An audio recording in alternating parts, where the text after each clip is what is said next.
नमस्ते बच्चों, my self Jaiswal sir. हम पढ़ रहे हैं class 9th science chapter why do we fall ill. So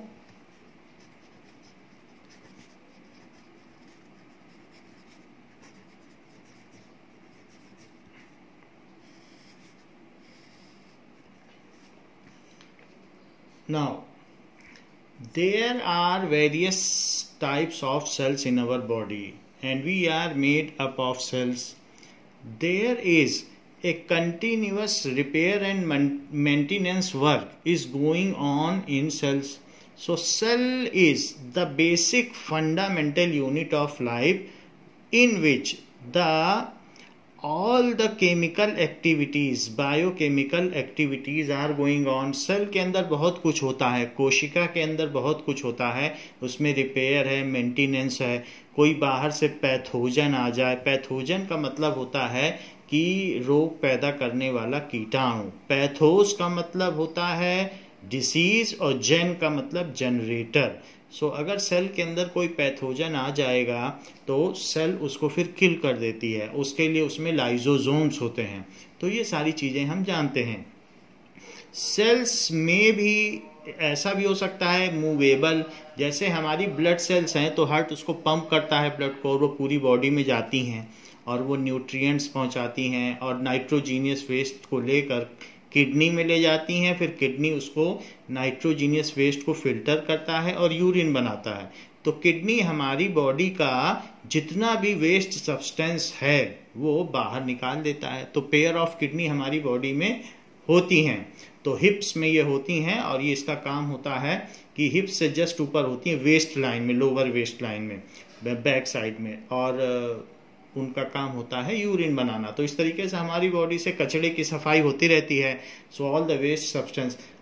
but if the cell is movable और immovable, then also if any of the organ of our body is not working properly, मान लो अगर kidney ने urine बनाना बंद कर दिया, किसी की किडनी फेल्योर हो गया, तो ऐसे केस में क्या होगा? ऐसे केस में वो सब नाइट्रोजीनियस वेस्ट हमारी बॉडी में ही रह जाएगा। और अगर हमारी बॉडी में कचरा रह जाएगा तो mind can not think properly, heart can not pump properly. तो इस तरीके से हमारी बॉडी के फंक्शंस ठीक तरीके से नहीं हो पाएंगे। अगर एक भी ऑर्गन काम ना करे, अगर हमारी बॉडी में एक भी जगह कोई चोट लग जाती है, वुंड हो जाता है, तो ऐसे केस में फिर पूरी बॉडी डिस्टर्ब हो जाती है, वो फंक्शन नहीं कर पाती प्रॉपरली और हमारी एफिशिएंसी पर फर्क पड़ता है। तो what does it mean by health? Health से हम क्या समझते हैं? Now health, so health is a state of complete, health is a state of complete physical, mental and social well-being। Physical भी है, मेंटल भी है, एंड सोशल वेल-बीइंग। इसका मतलब है कि not merrily the absence of any disease और illness. हमारे अंदर कोई इलनेस नहीं है या डिसीज से फ्री है, इसका मतलब ही सिर्फ हेल्थ नहीं है। Not merrily absence of any disease, free from any disease और illness। तो सिर्फ बीमारियों से मुक्त होना ही हेल्थ नहीं है, complete physical. If we are showing our efficiency as per with our colleagues, यदि हम अपने उम्र के बच्चों के जैसे खेल कूद सकते हैं, दौड़ सकते हैं और उन्हीं की तरह परफॉर्म कर सकते हैं, तो हम हेल्दी कहे जाएंगे। सो कंप्लीट फिजिकल हमारी फिजिकल एक्टिविटीज सारी वैसी हों, खेल कूद, दौड़ना भागना, जो भी हम करते हैं, डांस, अगर हम अपने उम्र के बच्चों के जैसा कर पाएंगे तो हेल्दी है। उम्र की बात जरूरी है, because if an 80 years old women can not perform like 14 years child, तो 80 ईयर्स की वुमेन भी हेल्दी हो सकती है। अगर वो 80 उम्र की जो अदर एज्ड वुमेन है या मेन है उनसे अच्छा परफॉर्म कर रही है, उनके जैसा परफॉर्म कर रही है, तो कहा जाएगा कि वो हेल्दी है। तो फिजिकली अगर हम अपनी एज ग्रुप के जैसा परफॉर्म कर पाते हैं तो हेल्दी कहे जाएंगे। तो छोटा बच्चा है तो वो अगर लगातार हाथ पैर नहीं हिला रहा है तो कहा जाएगा इसमें कुछ प्रॉब्लम है। बड़ा आदमी तो नहीं हाथ पैर हिलाता है, उसकी अपनी एनर्जी लेवल होती है। छोटा बच्चे को लगातार हाथ पैर हिलाते रहना चाहिए। अगर ऐसा नहीं कर रहा है तो वो हेल्दी नहीं है। इसके अलावा हमारी जो मेंटल एबिलिटी है, अपनी एज ग्रुप के बच्चों के जैसे हम अगर मेंटली सोच सकते हैं, so we are able to think about certain matter या किसी भी सब्जेक्ट मैटर के बारे में, और अपना आउटपुट प्रोड्यूस कर सकते हैं। Grasp the thing, reproduce the thing, किसी चीज़ पर तो एनालॉग द थिंग, किसी चीज़ के बारे में विश्लेषण कर सकते हैं। If these things we can do properly, अगर हमारा जो कॉग्निशन लेवल है या जो हमारी संज्ञानता का जो स्तर है वो प्रॉपर है, हमारे बच्चों जैसा है, तो हम मेंटली हेल्दी कहे जाएंगे। जैसे आइंस्टीन थे तो वो अपनी उम्र के लोगों से हमेशा 10 साल ऊपर का सोचते थे। तो मेंटल हेल्थ का मतलब है हमें अपनी उम्र के बराबर के बच्चों का तो सोचना ही चाहिए। अगर हम ऐसा नहीं कर पाएंगे तो हम मेंटली रिटार्डेड कहे जाएंगे, मंद बुद्धि कहे जाएंगे, और तब भी हम हेल्दी नहीं कहे जाएंगे। सो मेंटल हेल्थनेस का मतलब है अपने एज के ग्रुप जैसा तो सोचें। एंड सोशल, अगर हमारे अंदर हार्मनी है, अपने सोशल एनवायरनमेंट, अपने जहाँ हम रहते हैं उनके साथ ग्रुप में हम किसी फंक्शन में इन्वॉल्व हो सकते हैं। होली आती है, दिवाली आती है, दशहरा, ईद या कोई भी चीज़ आती है, क्रिसमस आता है, उनके साथ हम घुल मिल के अगर नहीं रह पाते हैं और हमें आइसोलेटेड रहना पसंद है तो that means again we are not socially healthy. तो यहाँ सोशल को भी इन्वॉल्व किया गया है। सोशल हेल्दी होना भी जरूरी है, तो सोशली भी होना चाहिए, मेंटली भी होना चाहिए। हम सबके साथ ग्रुप की जो कोई भी गैदरिंग है तो उस एक्टिविटी में अगर पार्टिसिपेट करते हैं, ऐसी बहुत सारी एक्टिविटीज़ स्कूल में भी होती हैं, और ऐसा हम कहेंगे तो सोशली हेल्दी कहे जाएंगे। फिजिकल हेल्थ होनी है, मेंटल हेल्थ होनी है और social health. It is not merrily the absence of any disease और इलनेस। सिर्फ अगर डिसीज फ्री होना है तो हम डॉक्टर के पास जा सकते हैं।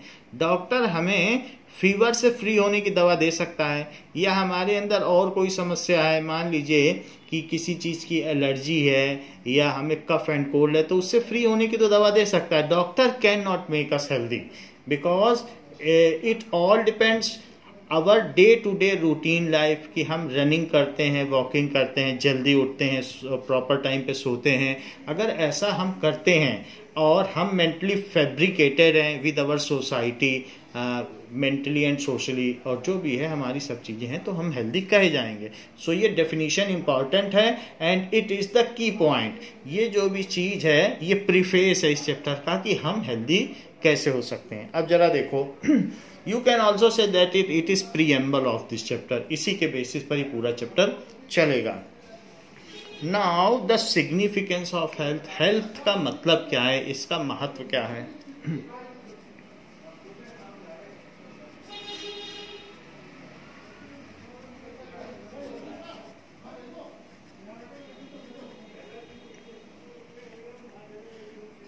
Now, so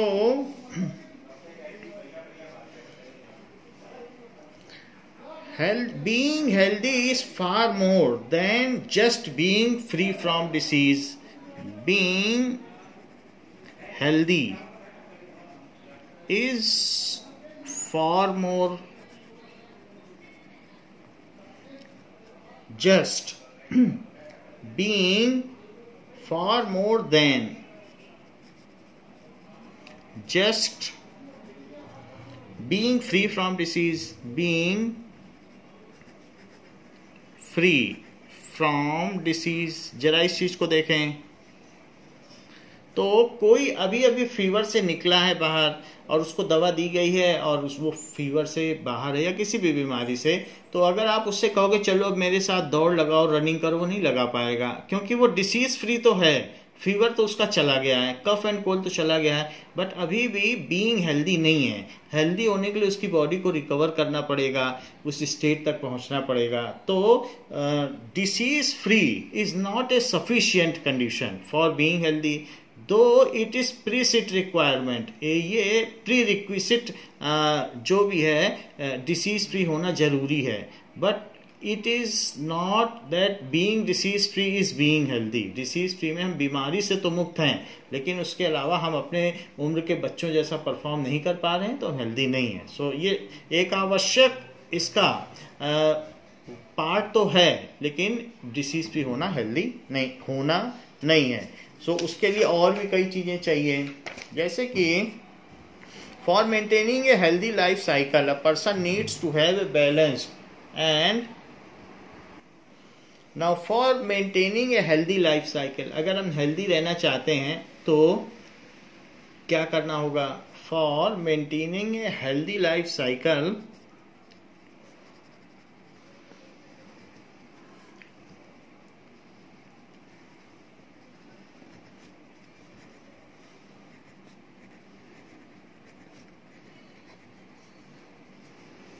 हमें क्या करना चाहिए? A person needs to have a balanced and varied diet. A person need to have a balanced diet. हमें सारे जो भी न्यूट्रिशंस हैं वो लेने होंगे। Balanced diet, exercise regularly,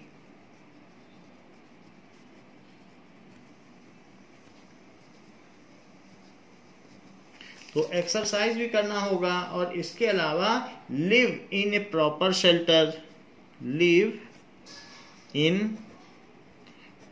proper shelter and get enough sleep. ये सारी चीजें करनी होंगी कि प्रॉपर स्लीप होना चाहिए, अच्छा शेल्टर होगा, एंड द हाइजीनिक कंडीशन में भी रहना पड़ेगा, बीमारियों के बीच में नहीं रह सकते आप। Gate enough sleep and hygiene under hygienic condition and live under hygienic condition. साफ सुथरी जगह में रहना अंडर, ये सब अगर हम कर पाएंगे तो हेल्दी कहे जाएंगे। सो hygienic condition,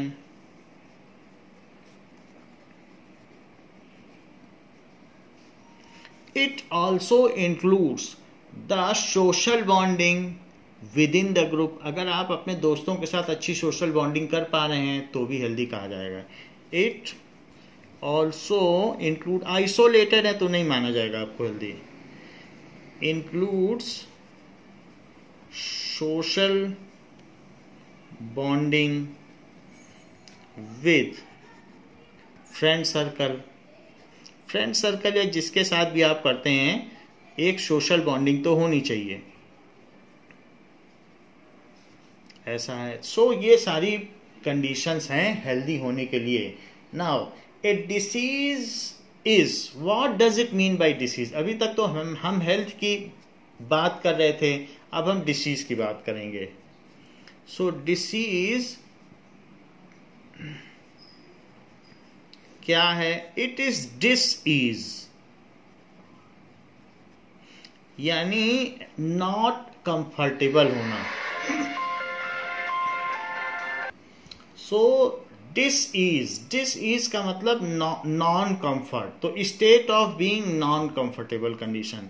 सो नॉट और प्लस कंफर्ट, उसको कहेंगे डिसईज।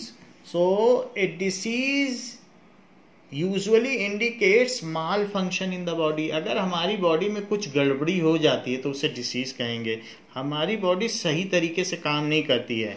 सो डिसीज इंडिकेट्स malfunction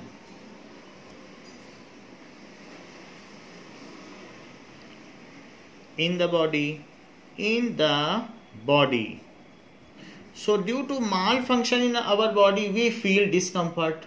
तो अगर हमारी बॉडी में कुछ कहीं गड़बड़ी हो गई है, हार्ट प्रॉपरली पंप नहीं कर रहा है, हार्ट में पेन हो रहा है, माइंड प्रॉपरली थिंक नहीं कर पा रहा है, या इस तरीके से और भी कोई प्रॉब्लम है, यूरिनरी इन्फ्लेमेशन है बॉडी में, पायरेशन, या ये भी कह सकते हैं कि टेम्परेचर हाई है, या देयर में भी द डाइजेस्टिव प्रॉब्लम, या ऐसा कुछ भी हो सकता है जिसकी वजह से कफ एंड कोल्ड है, रेस्पिरेटरी ट्रैक में प्रॉब्लम हो सकती है, सांस लेने में, या और भी कुछ ऐसा आपको लगता है, तो इसका मतलब है कि बॉडी ठीक से काम नहीं कर रही है. And due to malfunction एक होता है फंक्शनिंग प्रॉपरली और एक होता है माल फंक्शन की डिसफंक्शन. माल फंक्शन का मतलब है डिसफंक्शन, ठीक तरीके से काम नहीं करती है. So if body mall functions then it indicates some symptoms externally. अगर हमारी बॉडी ठीक तरीके से काम नहीं करती है तो उसके कुछ सिम्टम्स हमको बाहर से भी दिख जाते हैं और हमें पता चल जाता है कि हमें डिसीज है. So if body malfunctions, if body does not function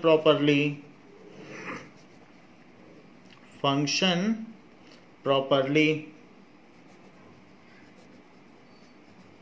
then it leaves, तो ये क्या करेगी, then it leaves some symptoms,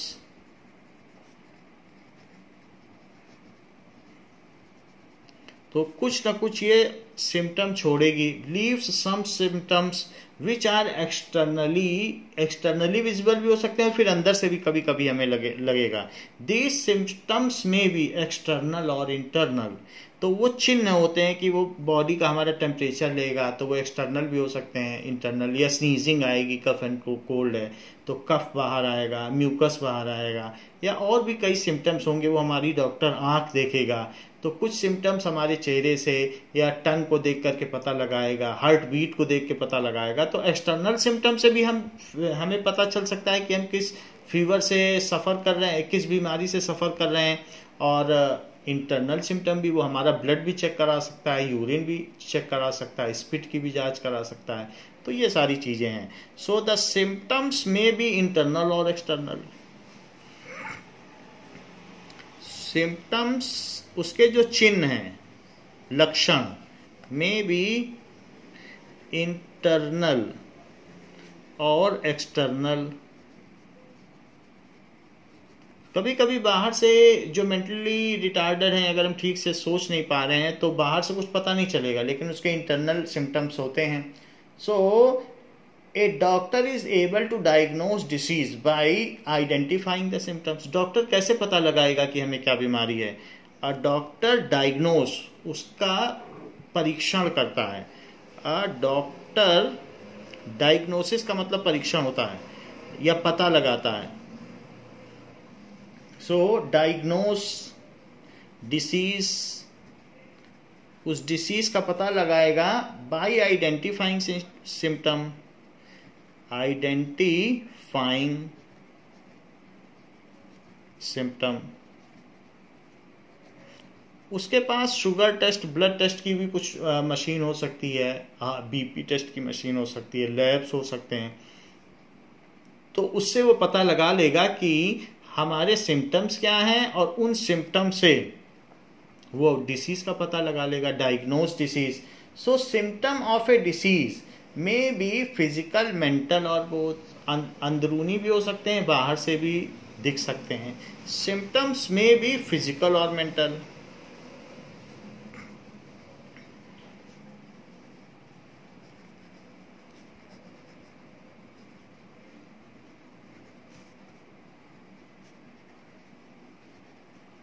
ऐसा हो सकता है. Now our health is affected not only by unbalanced diet but also by disease causing organism. तो ऐसा नहीं है कि अगर हम ठीक से नहीं खाएंगे, एक ही चीज़ खाते रहे, रोटी ही खाते रहे, अनबैलेंस्ड डाइट खाई और हमने उसमें प्रोटीन नहीं लिए, ये दूसरे न्यूट्रिशंस हैं, विटामिन्स नहीं लिए, मिनरल्स नहीं लिए, और सिर्फ हम कार्बोहाइड्रेट यानी रोटी चावल खाते रहे, तो सिर्फ इसी से ही डिसीज नहीं आती है. But there are certain microorganism, बाहर कुछ ऐसे होते हैं छोटे छोटे ऑर्गेनिज्म, उसको कहते हैं डिसीज कॉजिंग ऑर्गेनिज्म, जो पैथोजेंस कहलाते हैं। तो उनकी वजह से भी हमें बीमारी आ सकती है। जैसे ये देखो फंगी, तो फंगस है, अगर फंगस लग जाए तो हमें स्किन में कभी एचिंग हो सकती है या स्किन में इन्फेक्शन हो सकता है, फंगी से स्किन इन्फेक्शन हो सकता है। बैक्टीरिया, अगर बैक्टीरिया हमारी बॉडी में चला जाए तो कई बार ऐसा होता है, हम क्या करते हैं एंटीबायोटिक लेते हैं। एक बैक्टीरिया को मारने के लिए कुछ ऐसे दूसरे बैक्टीरिया हैं जो हमारी बॉडी में अगर डाल दिए जाएं तो डिसीज कॉजिंग बैक्टीरिया को मार देते हैं, तो उनको कहते हैं एंटीबायोटिक। तो वो जो टेबलेट है वो खुद ही बैक्टीरिया से बनी हुई है, लेकिन वो ऐसी बैक्टीरिया से बनी हुई है जो इन बैक्टीरिया को मार सकती है, जो पैथोजेनिक है। पैथोस का मतलब रोग और जेन का मतलब जनरेटर, तो ये सारे पैथोजेंस ही तो हैं जो हमारी बॉडी में बीमारी पैदा करें, वो पैथोजेंस हैं। तो फंगी हमें स्किन की डिसीज देता है और बैक्टीरिया हमको क्या है कि दूसरे अदर डिसीज देता है। बैक्टीरिया की वजह से हमारे बॉडी में फीवर है या और दूसरी प्रॉब्लम्स हो सकती हैं। नीमाटोड्स ऐसे होते हैं जो हमारी इंटेस्टाइन में, आहार नली में चले जाते हैं, दैट इज हमारी एलिमेंट्री कैनाल में, स्टमक में या स्मॉल इंटेस्टाइन में कहीं रहते हैं, और ये एक पैरासाइट की तरह रहते हैं और हमें नुकसान पहुंचाते हैं। कभी कभी और भी होता है हेलमिंथीस, जैसे ये हेलमिंथ है, तो हेलमिंथ भी एक तरीके का हमारी बॉडी के अंदर रहने वाले नीमाटोड्स हैं या दूसरे और भी माइक्रो ऑर्गेनिज्म है। जैसे पैर फूल जाना, एलिफेंटियासिस, हाथी पाँव इतना सूज जाए जैसे बहुत मोटा हो जाए, तो ऐसा भी हो सकता है। यानी हम ये कह सकते हैं कि फंगी, बैक्टीरिया, माइक्रो ऑर्गेनिज्म जैसे कि अमीबा वाटर में रहते हैं, तो मोनेरंस, ये सारी चीज़ें हैं, बैक्टीरिया और ये सारी चीज़ें हमको बीमारी पहुंचाती हैं और ये सारे पैथोजेंस हैं। इनके बारे में हम इस चैप्टर में बहुत डिटेल में चर्चा करेंगे। अब देखें कि so our health is disturb not only by improper diet, अगर हमारी हेल्थ में गड़बड़ी होती है सो उसके लिए डिसीज कॉजिंग पैथोजेंस भी होते हैं, माइक्रो ऑर्गेनिज्म। सो ये कहा जा सकता है कि our health is affected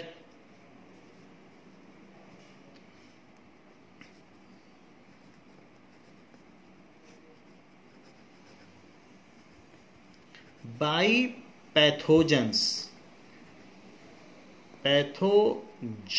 pathogens का मतलब pathos plus genes, that is, patho का मतलब है कि डिसीज जनरेटर।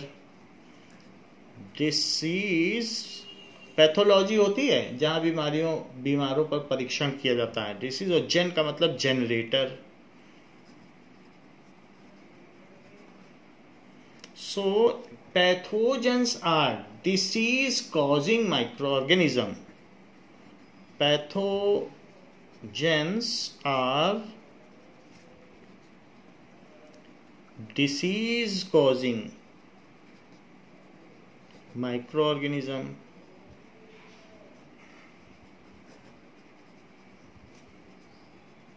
छोटे छोटे, ये माइक्रो ऑर्गेनिज्म का क्या मतलब है, इतने छोटे हैं कि वो हमें दिखाई नहीं देते। सो दीज माइक्रो ऑर्गेनिज्म में बी, ये कौन कौन से माइक्रो ऑर्गेनिज्म हो सकते हैं जो हमें बीमार करते हैं।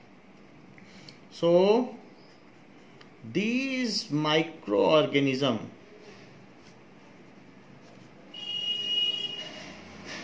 इंक्लूड्स, बहुत छोटे छोटे ऑर्गेनिजम्स हैं, माइक्रोन के लेवल के, यानी 1 मीटर के 10 लाखवें हिस्से के बराबर छोटे। इंक्लूड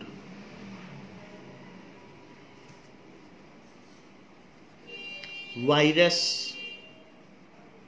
तो वायरस हो सकता है। वायरस इतने छोटे होते हैं, वायरस क्या होते हैं, वो नॉन लिविंग और लिविंग के बीच की चीजें हैं, तो इसलिए उनको लिविंग भी नहीं कहा जा सकता। उनके पास सिर्फ न्यूक्लियस है और उनके पास सेल ऑर्गेनेली नहीं होते हैं। तो वायरस जो होते हैं वो, जैसे कोरोना वायरस है, इस तरीके का नॉन लिविंग है, उनको नॉन लिविंग और लिविंग है, उनके पास सेल तो है और सेल के अंदर डीएनए है, लेकिन इसके अलावा कुछ नहीं होता। इनको 200 डिग्री सेल्सियस तक भी ले जाओ तो जनरली वायरस मरते नहीं हैं। तो वायरस हो गए, और अगर डिब्बी में भी रख दो 10 साल तक तो भी वायरस जिंदा रहता है। ये वायरस ऐसी चीज़ है। वायरस हो गया bacteria. Bacteria full fledge cell है। बैक्टीरिया कौन से होते हैं? Prokaryotic cell. तो हमने देखा है प्रोकैरियोटिक सेल जब आपको पढ़ाया तो उसमें ये बात बताई कि प्रोकैरियोटिक जिनमें अभी वेल डिफाइंड न्यूक्लियस नहीं है, तो वो उसके हमने आपको फिगर भी दिखाई कि बैक्टीरिया होता है, तो उसमें वो बैक्टीरिया ही होते हैं प्रोकैरियोटिक सेल। तो बैक्टीरियाज भी पैथोजेंस में आते हैं, वो भी बीमारी फैलाते हैं। फंगी हमने आपको बताया स्किन डिसीज फैलाते हैं, सो फंगी हो सकता है। इसके अलावा प्रोटोजोआ का क्या काम है? प्रोटोजोआ में आएगा अमीबा, पैरामीशियम, यूग्लिना, यानी यूकैरियोटिक। देख लो, ये है प्रोकैरियोटिक, ये है यूकैरियोटिक। सो जुआ, प्रोटोजुआ का मतलब है कि एनिमल से पहले वाले एनिमल। प्रोटो प्राथमिक, प्रिमिटिव एनिमल्स, प्रोटोजुआ है। जुआ का मतलब एनिमल, जू से एनिमल बनता है, तो यानी प्रिमिटिव एनिमल्स। प्रिमिटिव एनिमल्स कौन है? दैट इज यूकैरियोटिक सेल्स, जो यूनिसेलुलर है। यूनिसेलुलर और यूकैरियोटिक, जिनके सेल में वेल डिफाइंड न्यूक्लियस है और सारे सेल ऑर्गेनेलीज हैं, ऐसे ही यूकैरियोटिक सेल्स प्रोटोजुआ है। प्रोटोजुआ में कौन कौन से आएंगे? Amoeba, paramecium, Euglena. इनके बारे में भी हम आपको डिटेल से बताएंगे। तो प्रोटोजुआ से ये पानी में रहते हैं, गंदे पानी में, और अगर हम पी लेंगे तो वाटर बॉर्न डिसीज हो जाएगा, ये सारी चीज हो जाएंगे। इसके अलावा वर्म, तो हमारे इंटेस्टाइन में बहुत सारे कीड़े रहते हैं, टेप वर्म, इसी तरीके से राउंड वर्म, और वो इंटेस्टाइन में से खाना खाते रहते हैं और हमको नुकसान पहुंचाते रहते हैं। So these are the various organism जो हमें बीमारी पहुंचाते हैं। इसमें वर्म जो है वो माइक्रो ऑर्गेनिज्म में नहीं आएगा, ये बड़ा है, बट माइक्रो ऑर्गेनिज्म के अंदर में हमने सारे लिख दिए कि जो पैथोजेंस हैं, दीज आर पैथोजेंस। वर्म तो दिखाई पड़ जाएगा, बाकी ये सब कुछ नहीं दिखाई पड़ेंगे। नाउ, तो ये तो हमने आपको बता दिया कि there are the various disease causing microorganism, those are called pathogens. These may be, ये कहाँ से हमारी बॉडी में एंटर करते हैं? They may be water borne, यानी पानी से हमारी बॉडी में आ जाएं। They may be water borne, these may be water borne, या फूड बॉर्न। फूड हम अच्छा नहीं खा रहे हैं, मिठाई की दुकान बहुत सारे उसमें मक्खियां बैठती हैं, तो फूड बॉर्न भी हो सकता है। गंदा पानी पी लिया तो वाटर। एयर बॉर्न, कहते हैं मास्क लगा के घूमो, तो एयर बॉर्न। सो ये सारी चीजें हैं, और भी तरीके से एक पर्सन से दूसरे पर्सन में भी ये पहुंच सकते हैं। So from one person to other person, ये जनरली ये सारी चीजें हो सकती हैं। Now let us see what may be the symptom. ये तो हमने देख लिया कि डिसीज होगी तो सिम्टम होगी। जैसे मलेरिया एक फीवर है, तो मलेरिया के होने से, मलेरिया जो होता है वो प्लाज्मोडियम की वजह से होता है, एक जो बीमारी पैदा करेगा। सो यहाँ पर आप देखें, जब भी मलेरिया होगा तो हमको पेन होगा, बैक में पेन होगा, मस्कुलर में भी पेन होगा, मसल्स में भी पेन होगा, फीवर होगा, हेडेक होगा, स्किन में ठंडक लगेगी, स्वेटिंग भी कभी आएगी, कभी ठंड लगेगी, रेस्पिरेटरी में आपको कफिंग होगी, अनइजीनेस होगा। स्प्लीन का काम होता है ब्लड को फिल्टर करना और ब्लड में से जो डैमेज्ड ब्लड सेल्स हैं आरबीसी उनको हटाना, तो स्प्लीन बड़ी हो जाएगी। और स्टमक में आपको वोमिटिंग जैसा एहसास होगा, नौसिया होगा, उलझन होगी।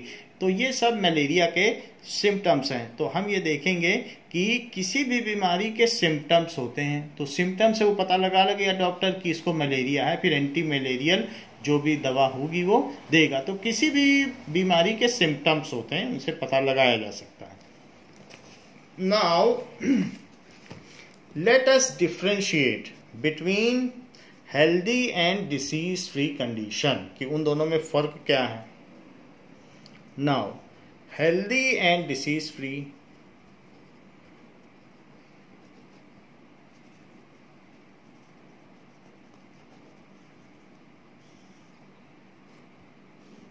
First, it is a state of complete physical, mental and social well-being.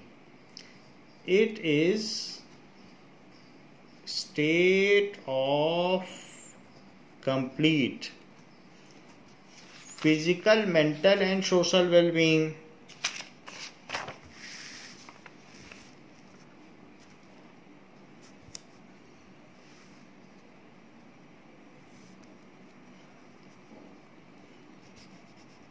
Physical, mental and social well-being. जबकि it is a state of absence of discomfort or in any part of body. अगर हमें discomfort नहीं है कहीं पर तो हम कहेंगे हम disease free हैं. So it is a state of absence of discomfort.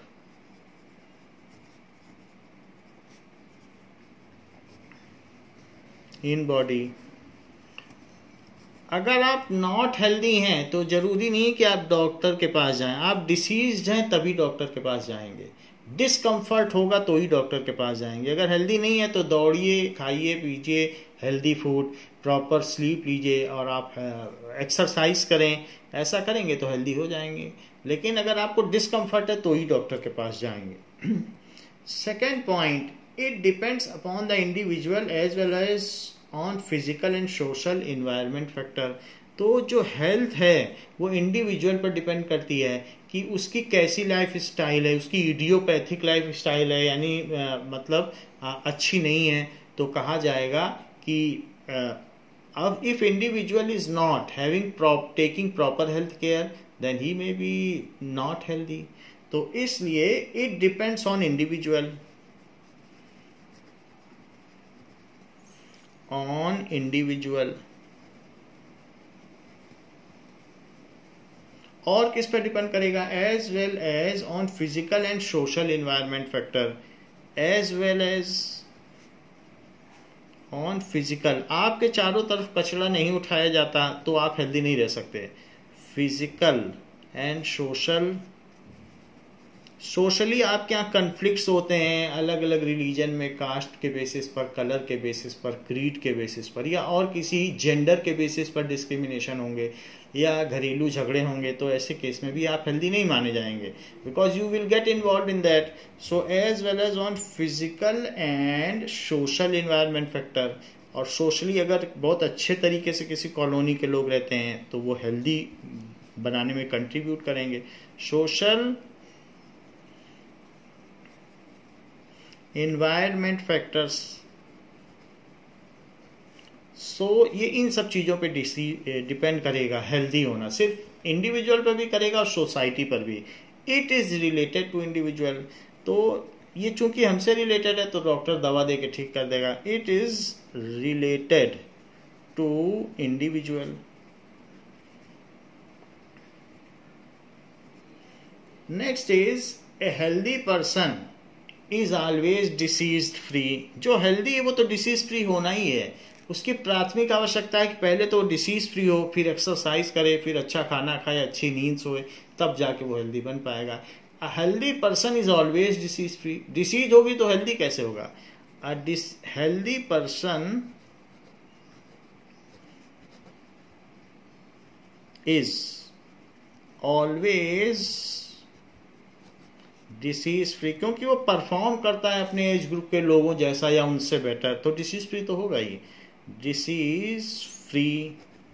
लेकिन जो अभी अभी डिसीज फ्री हुआ है, जो मलेरिया से या और दूसरी बीमारियों से निकला है, वो अभी तुरंत हेल्दी नहीं होगा, वो दौड़ने नहीं लग जाएगा. तो इस तरीके से ए disease free person can be healthy और can not be healthy.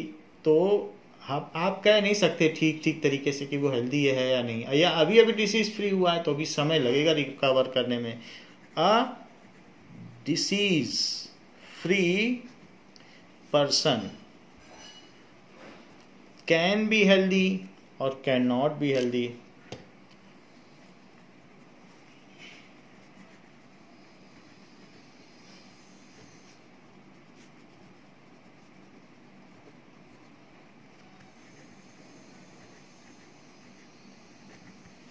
Next is healthy person is energetic and able to perform as per requirement. वो एनर्जेटिक होता है, उसकी बॉडी लैंग्वेज पॉजिटिव होती है.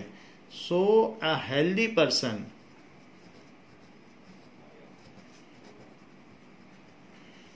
Is energetic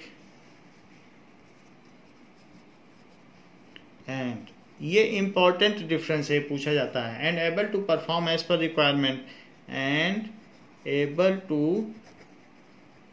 perform as per requirement. Next is performance of disease free person depends upon environment और personal attitude. तो उसका क्या एटीट्यूड है? डिसीज फ्री है लेकिन वो नहीं काम करना चाहता है, ग्रुप के साथ एक्टिविटी नहीं करना चाहता है, तो वो उसका पर्सनल एटीट्यूड क्या है? हमारा पर्सनल एटीट्यूड भी हमको हेल्दी बनाता है. If we are having a negative mindset then we can not be healthy. So performance of a disease free person of a disease free person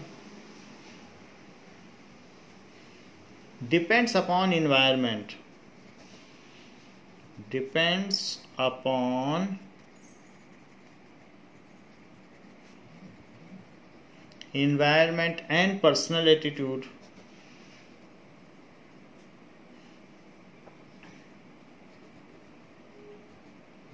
कि हमारा किसी भी चीज़ को लेके पर्सपेक्टिव कैसा है, how we think about it. So all those factors are involve. तो उससे हमें पता चलता है कि हम कैसे हैं. So if our attitude is positive then we can say that we are healthy. Now the conditions essential for good health. So हम कुछ और चीज़ों के बारे में देखेंगे कि overlap of personal health and community issues. So our personal health is related to community issue, कि हमारी कम्युनिटी कैसे रहती है उस पर हमारी हेल्थ डिपेंड करती है. So the condition essential for good health.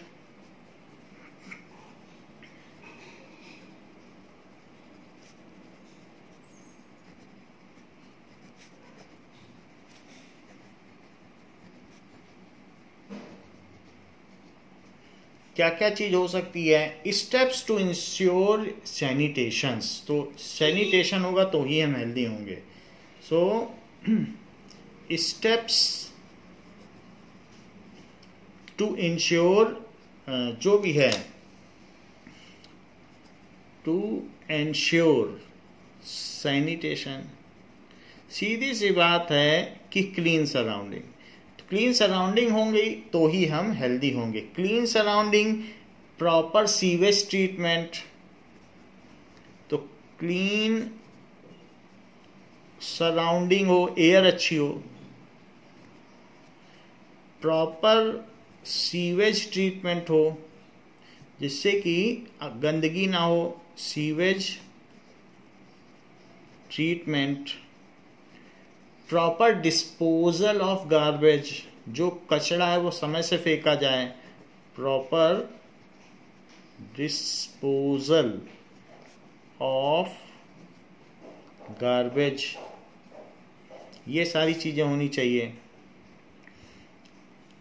And rain water disposal system भी होना चाहिए. ना हो कि वाटर लॉगिंग हो जाए, रेन हो तो वाटर लॉगिंग हो जाए. तो रेन वाटर डिस्पोजल सिस्टम भी प्रॉपर होना चाहिए, यानी ड्रेनेज सिस्टम प्रॉपर होना चाहिए, नहीं तो बीमारी बारिश में भी फैलती है.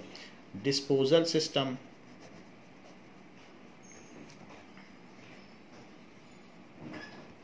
ये availability of clean drinking water.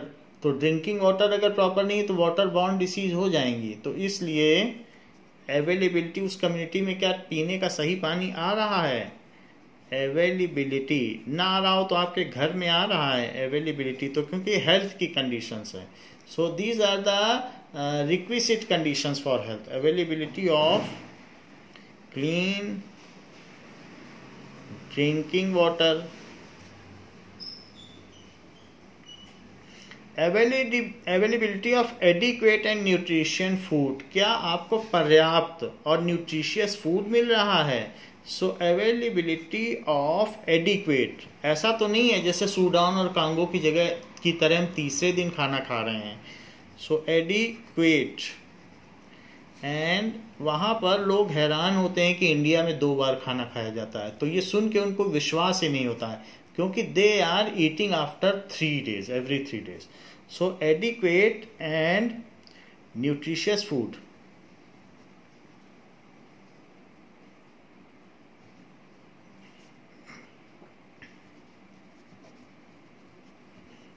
Next is हमको प्रॉपर खाना मिलता रहे, social equity and harmony.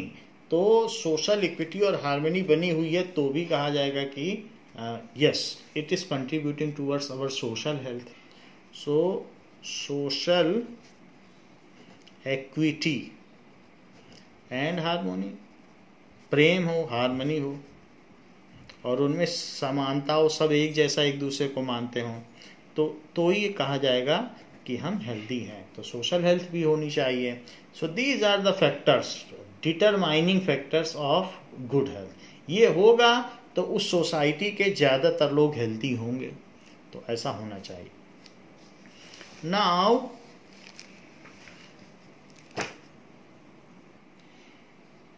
Now in text questions,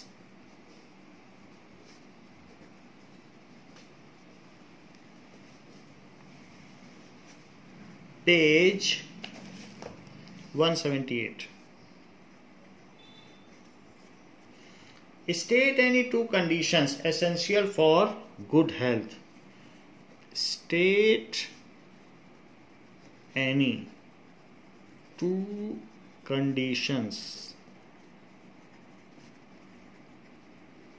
essential for good health.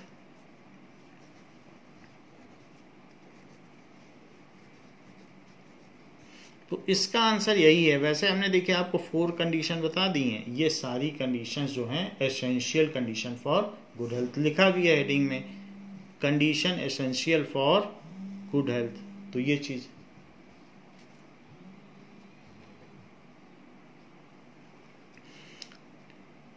Next is state any 2 conditions essential for being free of disease. ऐसी 2 condition बताओ कि हम disease free हैं। State any 2 conditions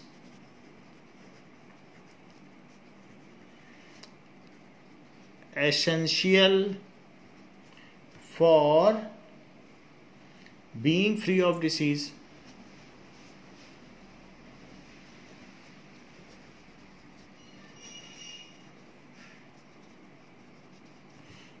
Now, so living in hygienic environment, अगर आप अच्छे साफ सुथरे इन्वायरमेंट में रहोगे तो ही डिसीज फ्री रह पाओगे। So living in hygienic environment,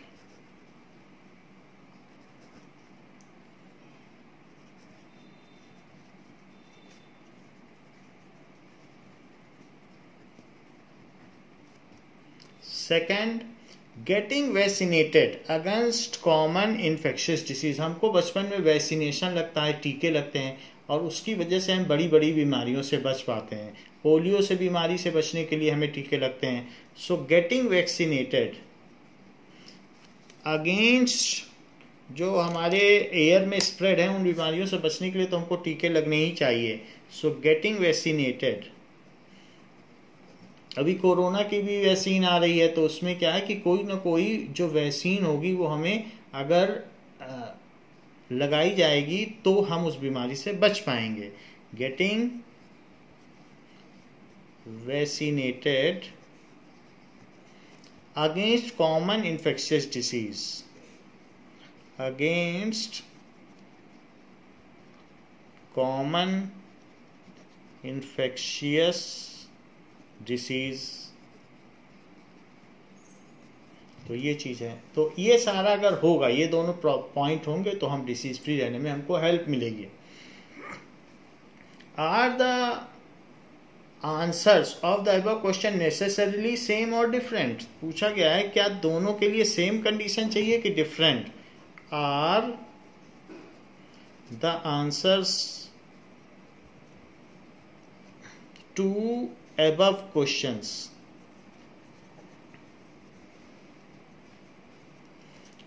necessarily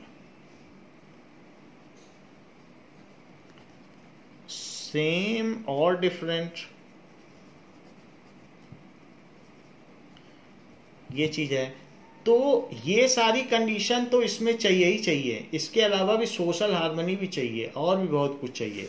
तो इसलिए answers to above questions are interconnected but different, because being disease free merely is not mean being healthy. So answers, all the points of being disease free are included in the points being healthy. So answers are interconnected. Answers are interconnected but not same.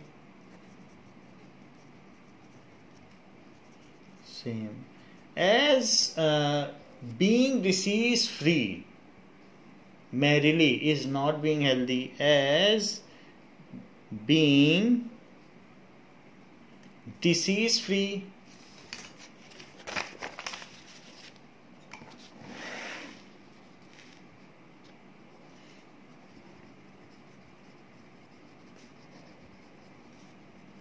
is just not the sufficient condition, though it is essential. आवश्यक है कि disease free रहो तभी healthy रहोगे, लेकिन उतना ही होना पर्याप्त नहीं है।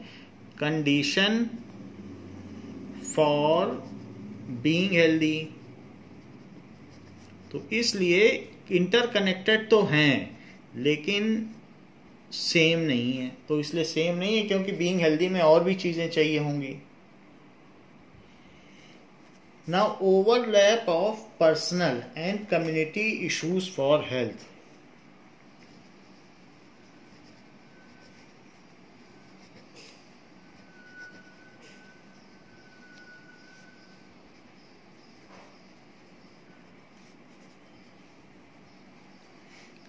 Community issue for health.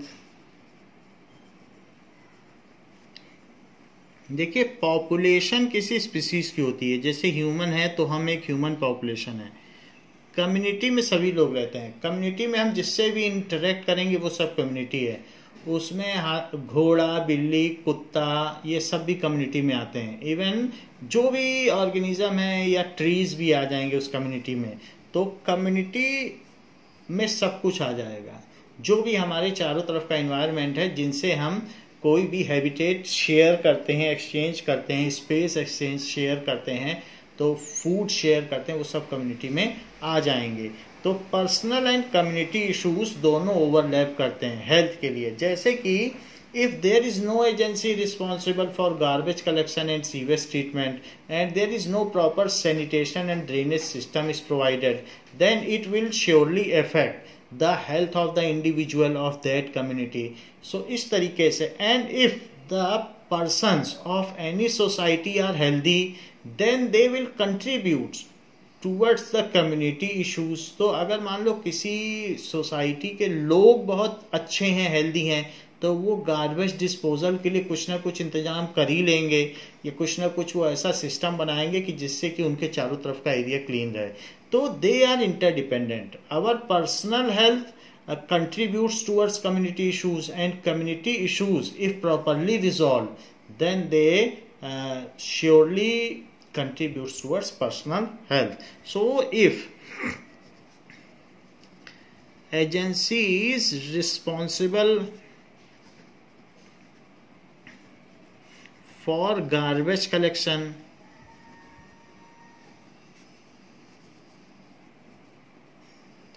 Sanitation, जो भी सफाई करना हो, sanitation, cleaning, sewage disposal, sewage का प्रॉपर डिस्पोजल अगर वो करती हो, ड्रेनेज प्रॉपर हो, ये सब करती हो, सीवेज डिस्पोजल, नहीं तो वाटर लॉगिंग हो जाएगा, नाली का पानी चारों तरफ भर जाएगा, प्रॉपर ड्रेनेज सिस्टम हो.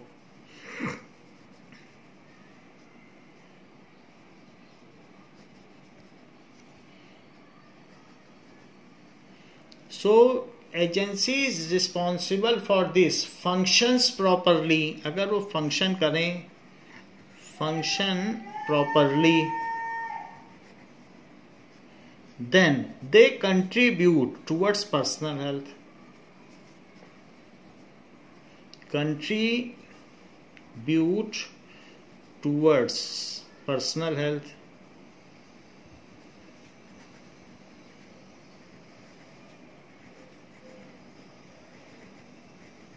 ये चीज है.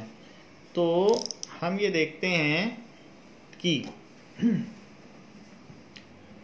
कम्युनिटी में अगर एजेंसी प्रॉपरली काम करे, and if a person is healthy, then person healthy है, then it contributes towards community issues. If a person is healthy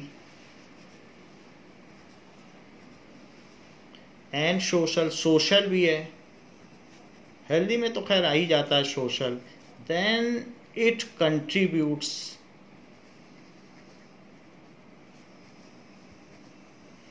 towards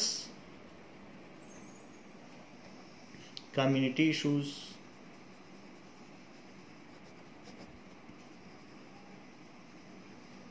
ये सारी चीजें हैं. तो दोनों इंटरडिपेंडेंट हैं. Now disease and it's causes, बीमारी कैसे पैदा होती हैं, that is disease and it's causes. क्यों पैदा होती हैं, कौन पैदा करता है, ये सारे पॉइंट्स हैं. Now human health get negatively affected due to, जो भी हमारी हेल्थ है उस पर निगेटिव इफेक्ट होता है. Human health is negatively affected by physiological mall functioning, यानी हमारी जो फिजिकल कंडीशन है बॉडी में, किसी पार्ट में जैसे स्टमक में एक हो गया तो किसी तरीके का पेन हो गया, तो हमारी फिजियोलॉजिकल, फिर हमारी बॉडी ठीक से काम नहीं करेगी, फंक्शनिंग नहीं करेगी, हमें वॉमिटिंग होगी, उलझन होगी, नौसिया होगा. तो इस तरीके से फिजियोलॉजिकल माल फंक्शनिंग, शरीर का ठीक तरीके से काम ना करना कहलाता है फिजियोलॉजिकल. फिजिकल स्टेट हमारी बॉडी की स्टेट ही होती है, तो उसको कहते हैं फिजियोलॉजिकल माल फंक्शनिंग. माल फंक्शनिंग का मतलब not functioning properly. Psychological reasons, मनोवैज्ञानिक कारण. फिजियोलॉजिकल का मतलब शारीरिक, तो शारीरिक, शरीर के मान ठीक तरीके से ना करना, या साइकोलॉजिकल, दोनों का स्पेलिंग देखिएगा. सो साइकोलॉजिकल,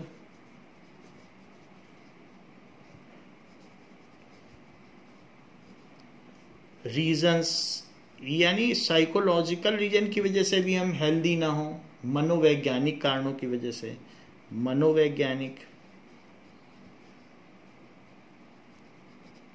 सो दीज में बी द रीजंस, या तो शारीरिक कारण, या हमें अंदर से अच्छा नहीं लग रहा है, तो या और पैथोजेनिक ऑर्गेनिज्म, या ये भी हो सकता है ये दोनों ही चीज़ें ठीक हों लेकिन हमारी बॉडी में कोई पैथोजन आ गया हो, बैक्टीरिया हो गया हो, वायरस हो, फंगी हो, या कोई और भी नीमाटोड्स आ गया हो, जैसे अर्थवॉर्म, राउंड वॉर्म, अर्थवॉर्म नहीं राउंड वॉर्म, टेप वॉर्म ऐसे आ गया हो। सो और पैथोजेंस, सो पैथोजेनिक यानी डिसीज कॉजिंग ऑर्गेनिज्म। पैथोस का मतलब डिसीज, जेनिक का मतलब जनरेटिंग। तो डिसीज कॉजिंग, 3 वजहों से हम बीमार हो सकते हैं, disease causing organism. So a person may be diseased due to these reason. The disease may leave its symptoms in body और then it is called symptomatic. वो अपने चिन्ह छोड़ सकती है, डॉक्टर देख के पहचान लेगा कि यहाँ पेट में दर्द हो रहा है, सांस ठीक नहीं चल रही है, पल्स रेट ठीक नहीं है, बीपी ठीक नहीं है, आँख का कलर ऐसा है, टंग का कलर ऐसा है। तो a disease may leave symptom in our body, disease may leave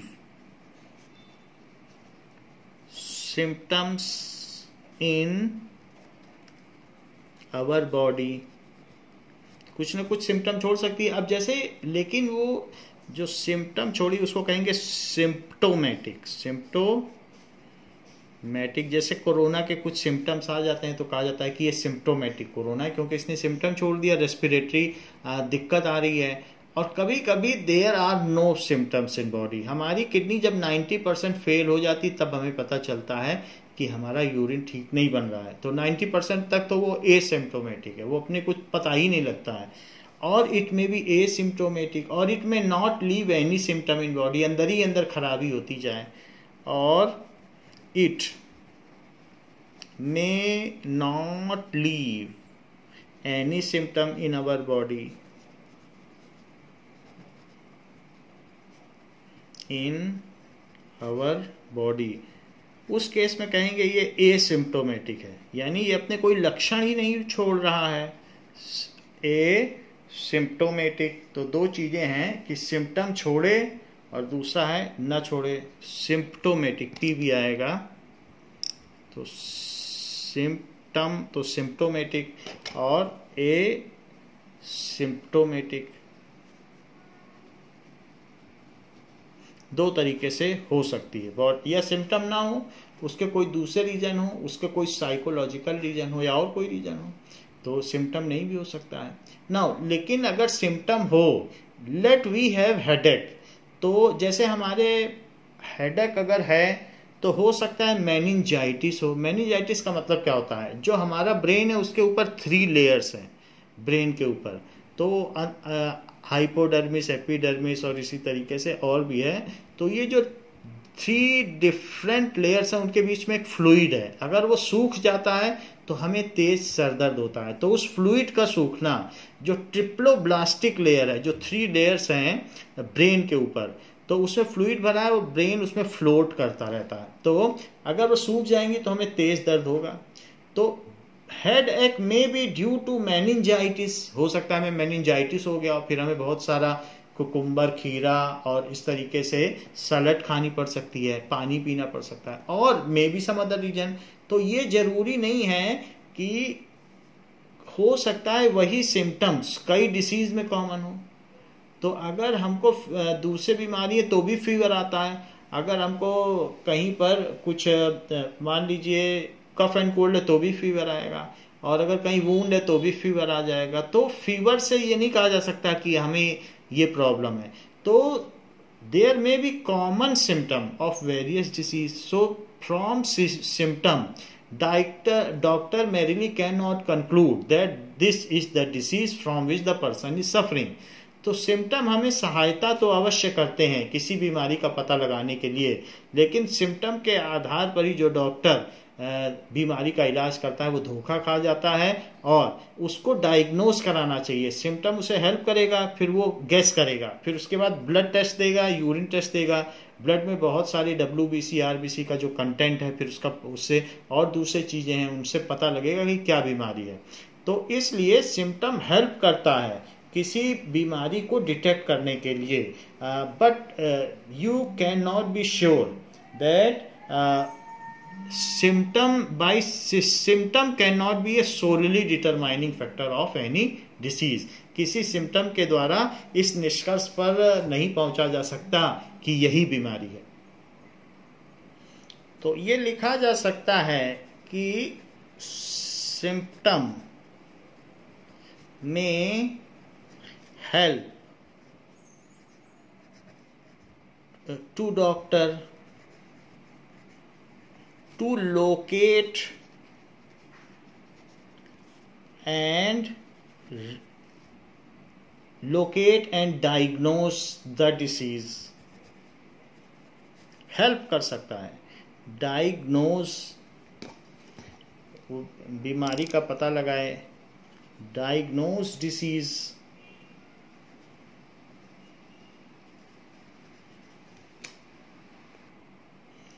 but symptom cannot be a solely determining factor, but lab tests are also needed to reach the conclusion. But laboratory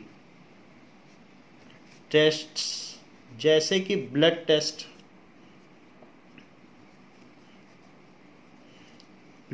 हो सकता है, या फिर और भी चीज़ें होती हैं कि मैग्नेटिक जो भी है MRI या CT स्कैन, और भी बहुत सारी चीज़ें होती हैं जो कराई जाती हैं। किसी बीमारी का पता लगाने में बहुत पैसा लग जाता है, इलाज करने में उतना पैसा नहीं लगता है। क्या बीमारी है इसी में कई हज़ार लगते हैं। सो CT स्कैन या और कई तरीके से हो सकती हैं कि आप किसी बीमारी का एक्सरे कराएं, और दूसरी चीज़ें हैं उनसे आप पता लगा सकते हैं। तो सोनोग्राफी होती है, एक्सरे होता है, CT स्कैन है, और मैग्नेटिक इमेजिंग होती है। ऐसे बहुत सारी चीज़ें हैं जिससे हम सिर्फ बीमारी तक पहुंच पाते हैं। सो ये चीज़ लिखा गया है diagnose disease, but laboratory test जैसे blood test, urine test, CT scan, MRI, magnetic resonance imaging, sonography, x-ray, ये सारी चीज़ें भी ज़रूरी हैं। ग्राफी, सोनोग्राफी आवाज़ के आधार पर, सोनो का मतलब आवाज़, आवाज़ के आधार पर हमारा बॉडी के अंदर का चित्र बनाना। एक्सरे हमारी बॉडी के जो बोन्स हैं उनका पता लगाना, एक्सरे लिया जाना, ये सारी चीज़ें। अल्ट्रासाउंड, इकोकार्डियोग्राफी, दैट इज एको, आवाज़ की गूंज से एको, और कार्डियो का मतलब हार्ट, कार्डियोग्राफी, हार्ट की मैपिंग। ये सारी चीज़ें आप जब किसी भी हॉस्पिटल में जाते हो तो इनके अलग अलग सेक्शंस होते हैं, तो वहाँ पर ये सारे बीमारियों के टेस्ट होते रहते हैं। Blood test, stool test, spit test, और भी कई टेस्ट होते रहते हैं। सो ये सारे test also needed to reach the conclusion that the person is suffering from which disease, to pinpoint disease, यानी कौन सी डिसीज है उसको पिन पॉइंट करना है। Before treatment is started, disease का ही ठीक से पता नहीं लगाओगे तो आप गलत ट्रीटमेंट कर बैठोगे। इसलिए डॉक्टर ये सारी चीज़ें करता है, पहले पूछेगा, फिर आपको ये सारे टेस्ट लिखेगा, कुछ भी लिख सकता है, सम ऑफ देम, तो उसके बेसिस पर डिसीज का पता लगाया जा सकता है। डिसीज में बी एक्यूट और chronic disease. So types of disease are acute and chronic. What does it mean by acute and chronic? Types of disease. तो पहले हमने आपको बताया एसिम्प्टोमेटिक और सिम्प्टोमेटिक, इनका मतलब कि कुछ बीमारियों के लक्षण होते हैं और कुछ का तो पता ही नहीं चलता। अब जब बीमारी पता चल जाए फिर उसके बाद इलाज होगा। फिर टाइप्स ऑफ डिसीज है acute disease.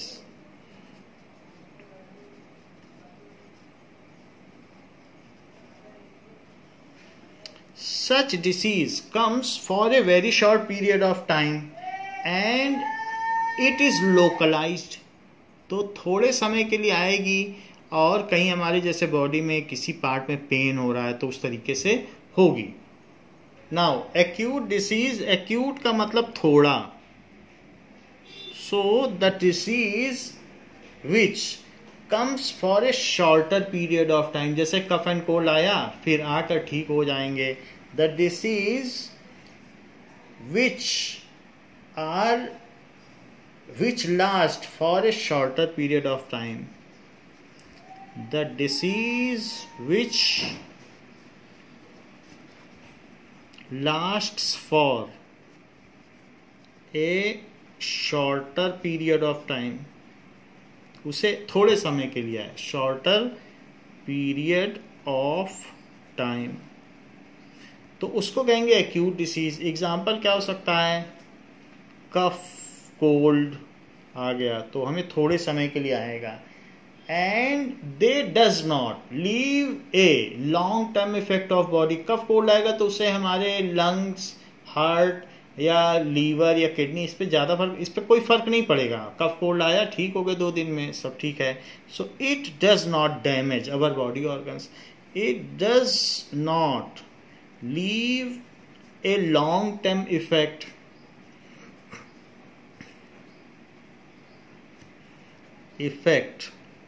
On human health.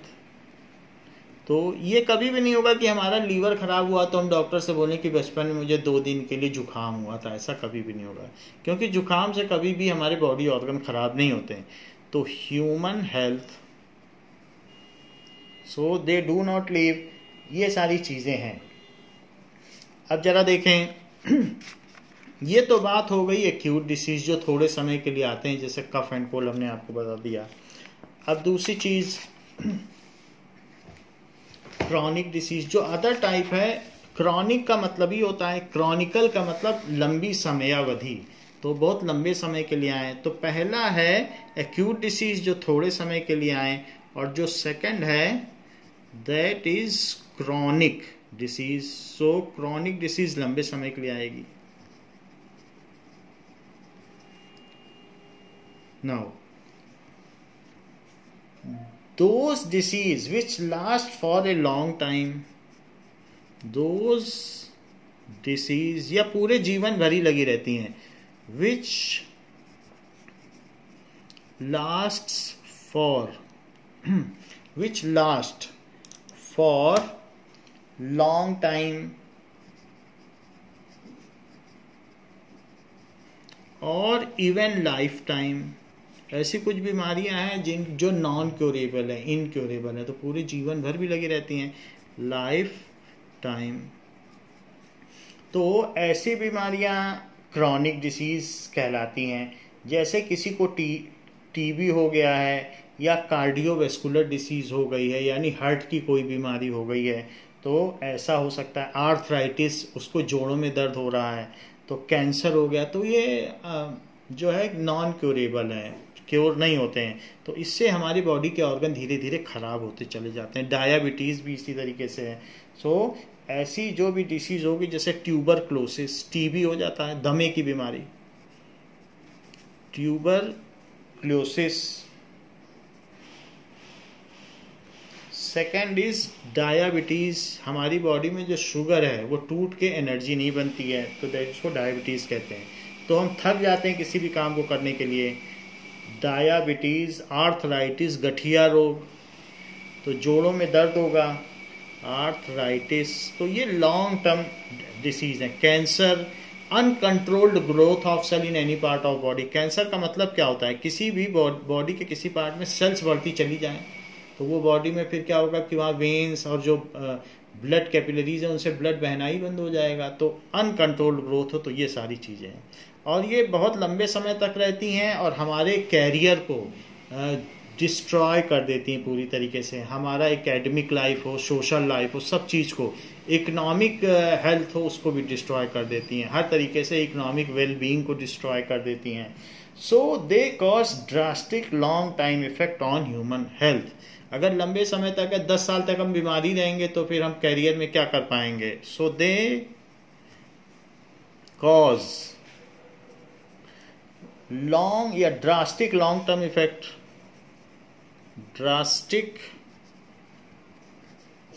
Long term effect on human health. और हमारे बॉडी ऑर्गन खराब होते जाएंगे, डायबिटीज से हमारा हार्ट खराब हो जाएगा, लीवर खराब हो जाएगा, और कई तरीके के प्राइम ऑर्गन्स, किडनी भी खराब हो जाएगी। तो ये सारे खराब हो जाते हैं। और अगर हमारे ब्लड में शुगर बढ़ता चला जाएगा तो जो ब्लड है वो थिकर होता जाएगा, और वो ऑर्गन्स में जब ठीक तरीके से, अगर ब्लड ही ठीक नहीं है तो फिर बॉडी के ऑर्गन तो खराब हो ही जाएंगे। So the long term effect on human health.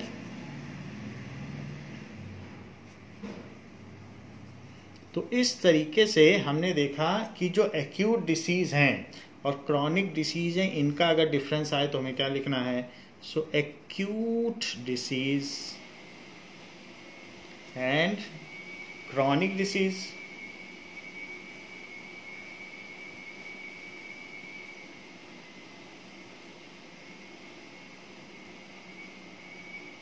Now, these last for only short period of time. These last for only short period of time.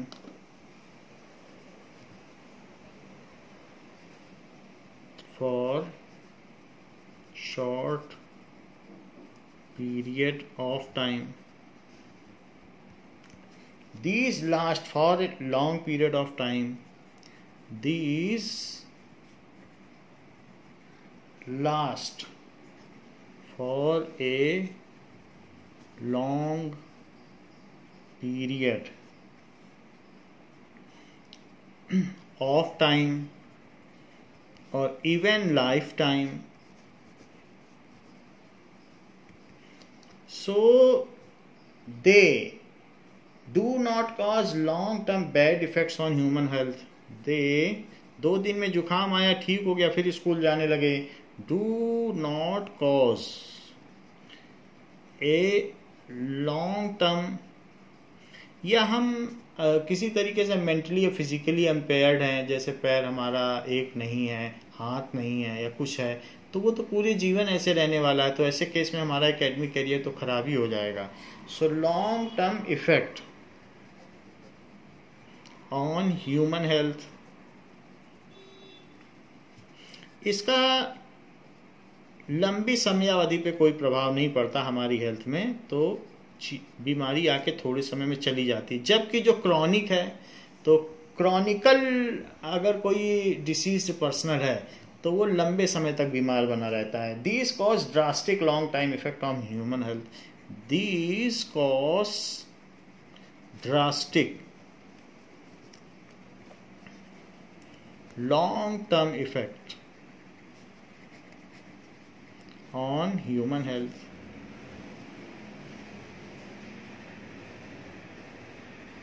तो इस तरीके से हम पर इसका असर पड़ता है। थर्ड इज, इसके एग्जाम्पल्स लिख दीजिए। तो ये भी पूछा जाता है एग्जाम्पल, कफ, कोल्ड,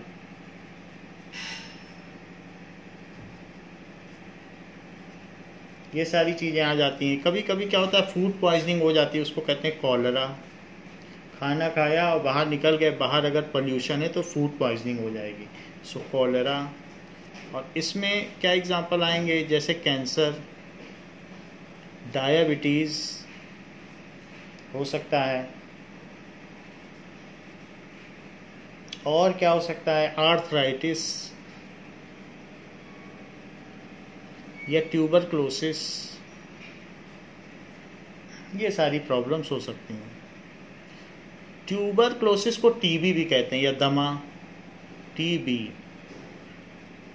दमा, सांस लेने में तकलीफ। आर्थराइटिस गठिया रोग, डायबिटीज शुगर, तो बॉडी में शुगर नहीं टूटती है तो उसको कहते हैं मधुमेह। और कैंसर कर्क रोग, यानी कैंसर हो गया। तो ये सारी प्रॉब्लम्स हो सकती हैं। तो हमने ये देखा टाइप्स ऑफ डिसीज में 2 तरीके की होती हैं, जो थोड़े समय के लिए रहें और ज़्यादा समय के लिए। फिर भी there is a elaborated flow chart of types of disease की कौन कौन सी होती हैं। ये तो हमने ऑन बेसिस ऑफ ड्यूरेशन बताया, फिर भी डिसीज कई तरीके की होती हैं। सो टाइप्स ऑफ डिसीज का हम चार्ट देखें। नाउ डिसीजेस 2 तरीके की हो सकती हैं। कौन कौन सी हो सकती हैं? एक तो कंजेनिटल जन्मजात हो, कंजेनिटल जन्म से ही हो, जन्मजात। और एक होती कि हम अपने जीवन काल में अगर अपने गलत लाइफ स्टाइल से या इडियोपैथिक लाइफ स्टाइल से अगर हम कोई डिसीज़ एक्वायर करें या ड्यू टू कम्युनिटी इश्यूज हम कोई डिसीज़ एक्वायर करें जीवन में, तो उसे कहेंगे एक्वायर्ड डिसीज़। और एक होती है कि बच्चे को अपने माँ बाप से ही मिल जाए, तो उसे कहेंगे कंजेनिटल, गर्भ से ही। जेनिटल यानी गर्भ से ही जो मिले, कंजेनिटल। तो गर्भ से ही, माँ के गर्भ से ही जिस बच्चे को बीमारी मिल जाए तो कहेंगे कंजेनिटल डिसीज है। तो एक्वायर्ड, जन्म हुआ और बच्चा अंधा था तो कहेंगे वो कंजेनिटल है। जन्म हुआ और बच्चा डम्ब था, बहरा था, गूंगा था, तो इस तरीके से कहेंगे उसे कंजेनिटल डिसीज है। और एक्वायर्ड का मतलब जीवन में जो पाई जाए, हम अपने disease during life time, during span of life. तो हम इसकी अभी डेफिनेशन आपको दिखा देंगे। अब अगर हमने उसे जीवन में हमारे कोई बीमारी आई है और हम बचपन से वैसे बीमार नहीं हैं, तो एक्वायर्ड में दो तरीके की हो सकती हैं। एक हो सकता है कि उस डिसीज से इन्फेक्शन फैल जाए, हम जिसको टच करें, हमारा सामान जो कोई यूज़ करे उसको बीमारी हो जाए, तो उसको कहेंगे इन्फेक्शियस डिसीज। तो वो बीमारी इन्फेक्शियस भी हो सकती है। अब जैसे हमें डायबिटीज़ है, हमारे अंदर शुगर जो है वो ठीक तरीके से टूट नहीं पाती है, तो हम थके थके रहेंगे, क्योंकि शुगर नहीं टूटेगी तो एनर्जी नहीं बनेगी, ग्लूकोज नहीं टूटेगा तो एनर्जी नहीं बनेगी। लेकिन उससे हम किसी से हाथ मिलाएंगे तो उसको बीमारी नहीं फैलेगी। तो इस तरीके से अगर हमारे जोड़ों में दर्द है, जैसे ज़्यादातर बाबा दादी के जोड़ों में दर्द होता है, तो वो किसी से हाथ मिलाएंगे तो क्या उनको भी जोड़ों में दर्द हो जाएगा। तो आर्थराइटिस जो है वो इन्फेक्शियस नहीं है, ऐसे कैंसर भी इन्फेक्शियस नहीं है। तो कुछ चीज़ें हैं जो एक से दूसरे में नहीं फैलती हैं, लेकिन कुछ ऐसी चीज़ें हैं जैसे टीबी, वो खांस देगा तो दूसरे को बीमारी हो जाएगी, उसको भी टीबी हो जाएगी। तो इन्फेक्शियस में टीबी है। तो ट्यूबरक्लोसिस, तो इन्फेक्शियस और नॉन इन्फेक्शियस, जिससे दूसरे में, which is not transferred from diseased personal to healthy personal, उसको कहेंगे नॉन इन्फेक्शियस। इसकी भी डेफिनेशन लिखाएंगे। नॉन इन्फेक्शियस जो एक से दूसरे में संक्रमित ना हो, तो ये संक्रामक रोग हैं और ये असंक्रामक रोग हैं। इनफेक्शियस, ये रोग कहलाते हैं संक्रामक रोग। कोरोना एक संक्रामक रोग है, तो संक्रामक रोग हो गया। अब जरा देखें कि अगर इन्फेक्शियस, इससे हमें कोई दिक्कत नहीं है, इससे भी कोई दिक्कत नहीं है। अगर ब्लाइंड है तो क्या दिक्कत है, वो उसको जन्म से है, इससे भी कोई दिक्कत नहीं है। तो फिर इसमें आए। अब अगर इन्फेक्शियस है, तो इन्फेक्शियस का मतलब है कि इन्फेक्शन अब कैसे हो सकता है। इन्फेक्शन जो भी हो सकता है वो कंटेजियस हो सकता है। सो कंटेजियस भी हो सकता है कि डायरेक्ट ट्रांसमिट। कंटेजियस का मतलब है कि डिसीज्ड पर्सनल से अनडिसीज्ड पर्सनल पे डायरेक्ट ट्रांसमिशन हो जाए, तो उसको कहेंगे contagious. Direct transmission, then it is called contagious. Now, जो contagious disease हैं, they spread from human to human, उसे कहेंगे डायरेक्ट ट्रांसमिशन। और ये from insect to human, human से ह्यूमन में ना जाए। जैसे अगर मलेरिया है, तो मलेरिया का पर्सन अगर किसी दूसरे मलेरिया के पर्सन, दूसरे हेल्दी पर्सन को टच करेगा तो उससे मलेरिया नहीं होगा। लेकिन अगर मच्छर काट ले, तो मलेरिया वाले पर्सन को एक फीमेल एनोफिलीज मॉस्क्यूटो ने, मादा मच्छर ने काट लिया और फिर उसने एक हेल्दी पर्सन को काट लिया तो हो जाएगा। तो इनडायरेक्ट ट्रांसमिशन, तो उस हेल्दी पर्सन को उसने बाइट किया, फिर ये डिसीज्ड पर्सन को किया, फिर हेल्दी को, तो हो जाएगा। लेकिन पर्सन टू पर्सन हाथ मिलाने से नहीं होगा। तो ये जो होता है spread from person to person.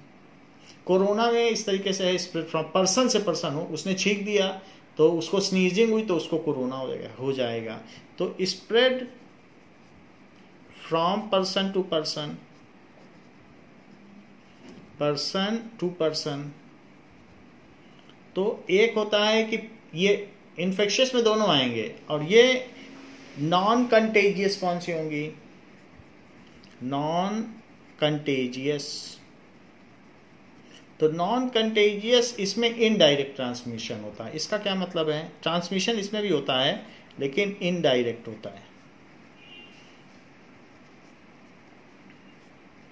Indirect transmission का मतलब क्या है कि not directly from person to person, from insect to person.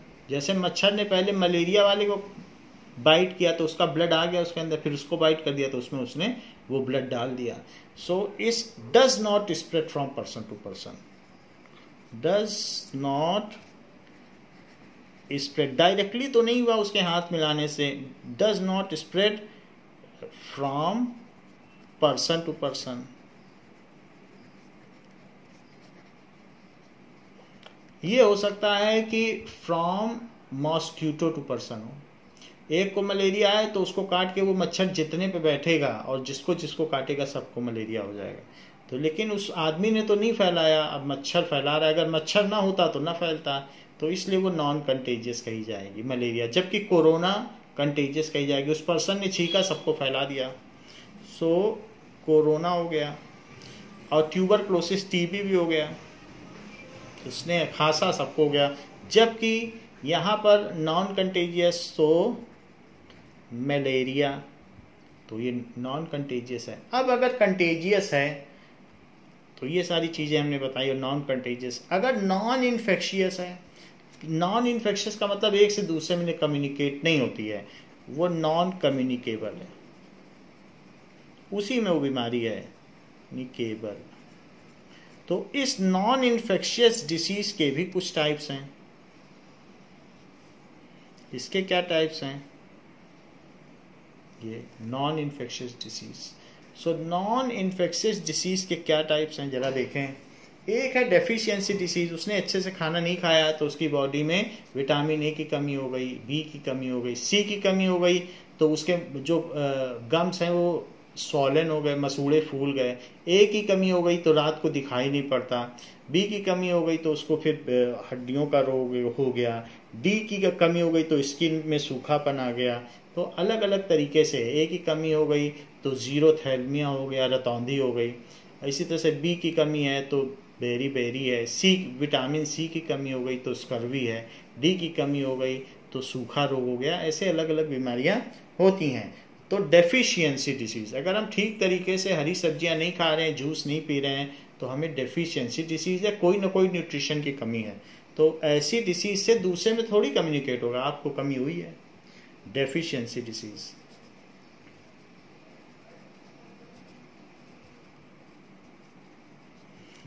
तो खाना ठीक से ना खाने पे इम्प्रॉपर न्यूट्रिशन की वजह से होता है, due to improper nutrition. Metabolic disease, खाना तो खाते हैं लेकिन हमारी बॉडी में किसी में ओबेसिटी है, बहुत मोटा आदमी है, तो उसके अंदर बायोकेमिकल एक्टिविटीज प्रॉपरली चल नहीं पा रही हैं, जितना वो खा रहा है वो डाइजेस्ट नहीं हो रहा, तो उसको कहेंगे metabolic disorder disease.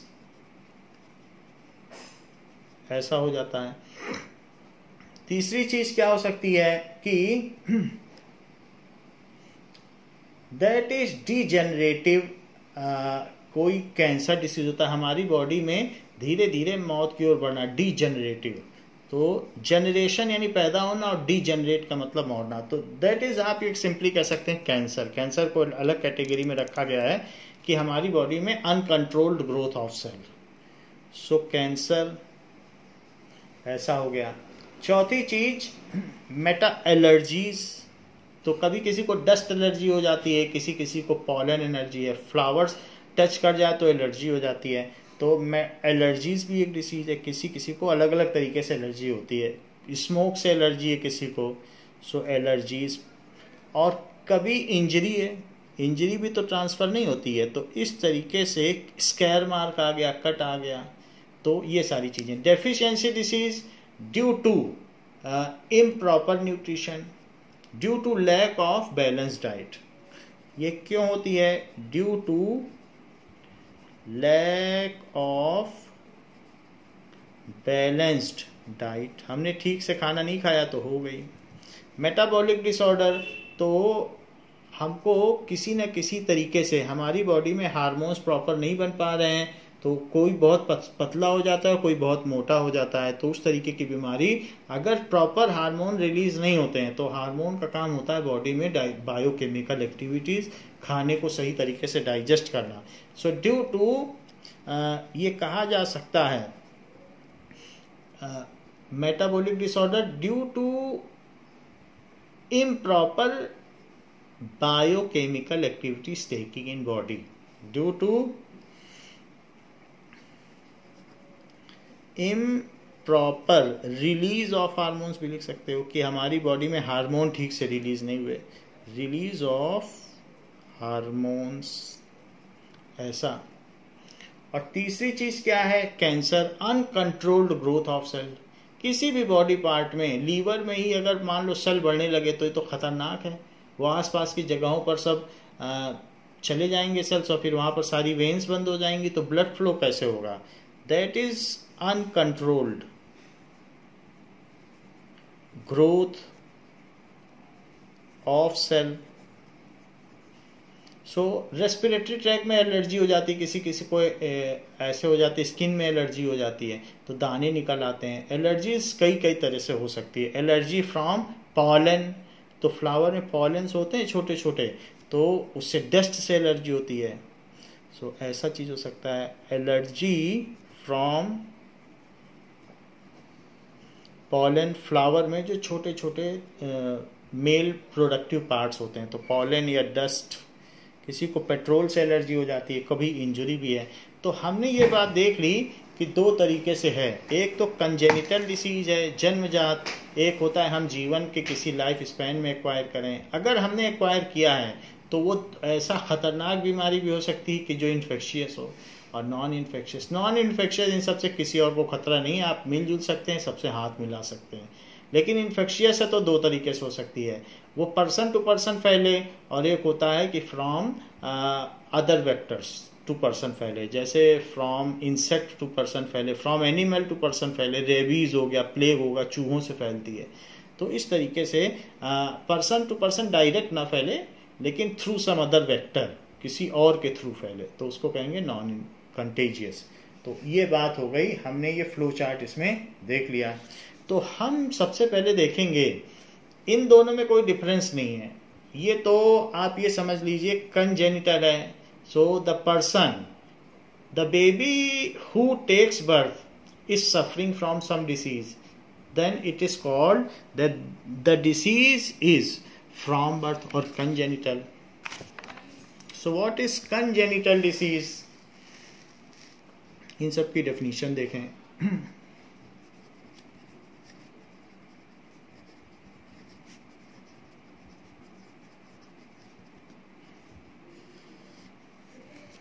The disease are present since birth.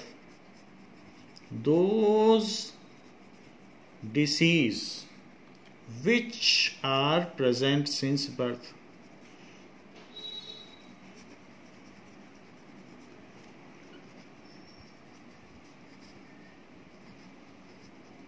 ऐसा हो सकता है। So due to genetic disorder, मतलब माँ बाप के जीन में या डीएनए में कोई गड़बड़ी रही होगी, तो उस वजह से बच्चे में आ गई। Due to genetic disorder.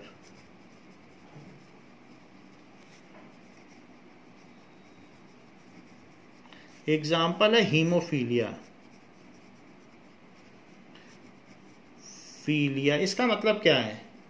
If there is एक एक्सीडेंटल कट, तो ब्लड वहां जमेगा ही नहीं, खून रुकेगा ही नहीं। जैसे हमारी बॉडी में प्लेटलेट्स हैं, वो ब्लड को क्लॉट करा देते हैं, लेकिन उसकी बॉडी में प्लेटलेट्स ही नहीं होंगे। जैसे महारानी विक्टोरिया है, क्वीन विक्टोरिया के बच्चे जो लेडी डायना है, प्रिंस चार्ल्स हैं, तो उनको उसमें जितने भी उस ग्रुप में जितने भी मेल हैं उनको हीमोफीलिया है। तो उसमें क्या है कि उनके अगर कहीं कट मार्क आ जाएगा, so blood does not clot, तो ये जेनेटिकल डिसऑर्डर है। So blood does not clot.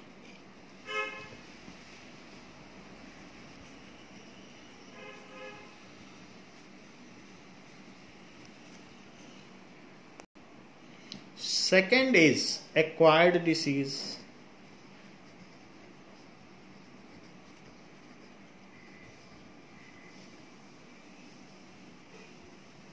those disease which develop after birth, those disease which develop after birth, जन्म के बाद हो,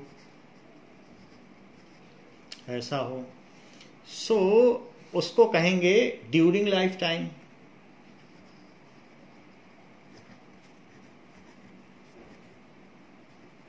it is further classified into infectious, जो भी है एक्वायर्ड में इन्फेक्शियस भी हो सकती है, नॉन इन्फेक्शियस भी हो सकती है। It is further classified as infectious and non-infectious disease।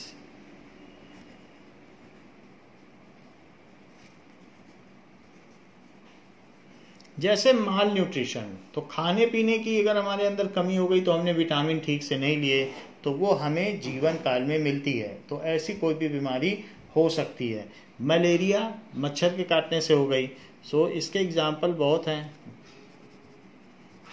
So malaria है, मलेरिया हो गया या और कोई भी हो गया, कोरोना भी हो सकता है, कॉलेरा भी हो सकता है, टीबी भी हो सकता है, ये सब इसी में आएंगे। सो कॉलेरा,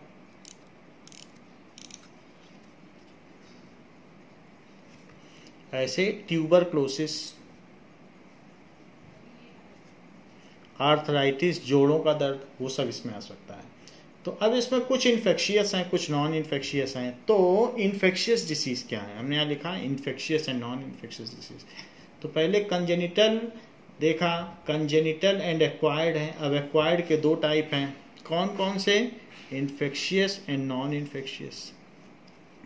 सो पहला टाइप है इन्फेक्शियस डिसीज। इन्फेक्शियस डिसीज क्या है, those disease which are caused by biological agents और pathogens. Those disease malnutrition की वजह से नहीं होती हैं, किसी न किसी रोग कारण कीटाणुओं की वजह से होती हैं। Which are caused by microorganism, which are caused by biological agents, कोई जीवित चीजों की वजह से एजेंट।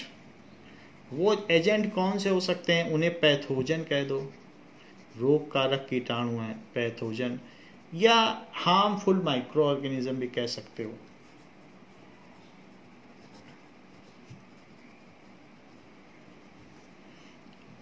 ऑर्गेनिज्म जैसे वायरस, या ये कह सकते हो बैक्टीरिया की वजह से हो गई, तो इन्फेक्शियस हैं। इन्फेक्शियस हार्मफुल हैं।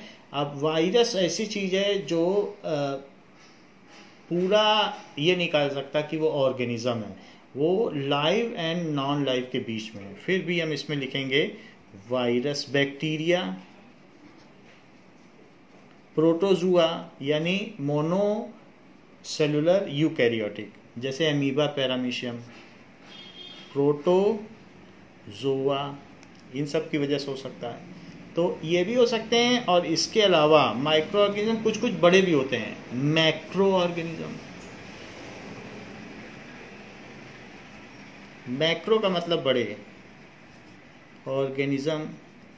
जैसे मैक्रो ऑर्गेनिज्म में क्या हो जाएगा, फंगी, फंगस, और क्या हो सकता है इसके अलावा, नीमाटोड्स, जैसे कि आपको बताया गया कि टेप वॉर्म, वॉर्म्स हो सकते हैं, तो उनकी वजह से भी हो सकता है। तो हार्मफुल माइक्रो ऑर्गेनिज्म या मैक्रो ऑर्गेनिज्म से की वजह से हो सकते हैं। तो बायोलॉजिकल एजेंट ही इनको फैलाते हैं। अब देखो ये सारी चीजें हैं। Infectious disease can rapidly spread from one person to other by directly और बाय अदर मीन्स। अगर डायरेक्टली होगा तो ऐसे केस में आप उसे कंटेजियस डिसीज कहना। If infectious disease spread from one person to other, सीधे फैल जाए, सीधे भी फैल सकती है, डायरेक्टली। तो इन्फेक्शियस डिसीज दो तरीके की है। तो अगर एक से दूसरे में वो सीधे फैल जाए तो उसको कहेंगे contagious disease. Then it is called contagious disease. जैसे कि यहाँ पर आप देख सकते हैं कि हैंड शेकिंग की वजह से हो जाए, या किसी तरीके से भी मेल फीमेल के सेक्सुअल कांटेक्ट की वजह से भी हो सकती है। देखिए हैंड शेकिंग भी दिखाया गया, हैंड शेकिंग से हो सकती है, ऐसे भी हो सकती है। तो ये एक तरीके के एसटीडी कही जाएगी, सेक्सुअली ट्रांसमिटेड डिसीज। और नहीं तो हाथ मिलाने से हो जाए तो ऐसे भी आप कंटेजियस कह सकते हैं। या फिर और भी हो सकता है फॉर्माइट डिसीज, आप उसके सामान या यूटेंसिल्स, उसकी टॉवेल यूज़ करें तो भी ट्रांसमिट हो सकती है। तो अगर आप इस तरीके से उसके बर्तन को करेंगे तो भी वो कंटेजियस मानी जाएगी। या बाई एयर, या उसके खाने या सामान को कहेंगे तो फॉर्माइट डिसीज। बाई फूड हो सकती है, खाना इस्तेमाल कर रहा है उसी को आपने यूज़ किया, मॉस्किटो, इंसेक्ट, इन सब की वजह से। तो अगर ये ऊपर की जो ये चीज़ें हैं इन सब से सीधे फैल गई, खाने से फैल गई, छूने से, तो इन सब को कहेंगे कंटेजियस है। और अगर किसी इनडायरेक्ट मोड से फैली तो उसको कहेंगे नॉन कंटेजियस। डायरेक्टली ना फैले, उसमें एक बायोलॉजिकल एजेंट आ जाए, तब कहेंगे नॉन कंटेजियस।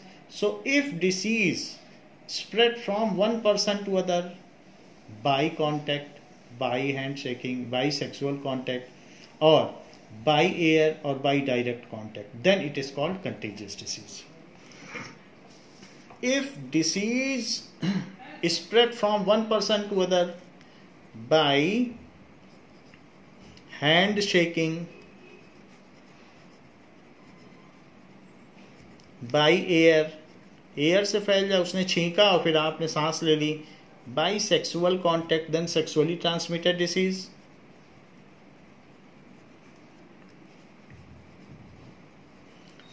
और इसके अलावा by using utensils and towel of infected person, तो फॉर्माइट डिसीज, बाय यूजिंग, उसके बर्तन इस्तेमाल कर रहे हो, टॉवेल या यूटेंसिल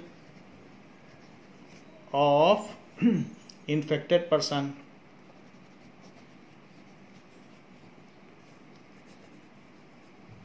उसी को कहेंगे फॉर्माइट डिसीज। तो फॉर्माइट डिसीज। तो ऐसा भी हो सकता है, या ऐसा भी हो सकता है by sharing food and drinks, तो भी फैल जाए, शेयरिंग फूड ड्रिंक्स। अगर ऐसा हो जाए तो अभी तक हमने नहीं लिखा ये कौन से टाइप की डिसीज है, फिर भी ये इन्फेक्शियस का ही एक प्रकार है, ड्रिंक्स। तो ऐसा हो जाए directly, then it is called, इसमें कोई हमने ऐसी चीज नहीं लिखी जो जीवित चीज हो, एयर में जीवित कुछ नहीं है, और टॉवेल और यूटेंसिल सब में जीने वाली कोई चीज नहीं है, तो डायरेक्टली फैली मानी जाएगी। Then it is called contagious disease.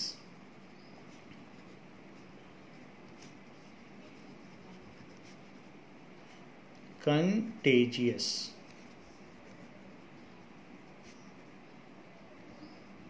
तब इस बीमारी को कहेंगे कि छुआछूत की बीमारी है, डिसीज। तो इसको कहेंगे छूत की बीमारी, छूने से जो फैलती है,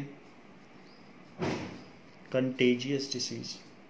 and if it spreads indirectly from one person to other through flies, mosquito, rats, insects, indirectly फैले, and if it spreads, फैलेगी तो जरूर, क्योंकि इन्फेक्शियस है तो फैलेगी, इन्फेक्शन फैलाएगी, एंड तो ये जरूरी है इसके अंदर तो फैलना ही है एक पर्सन से दूसरे को।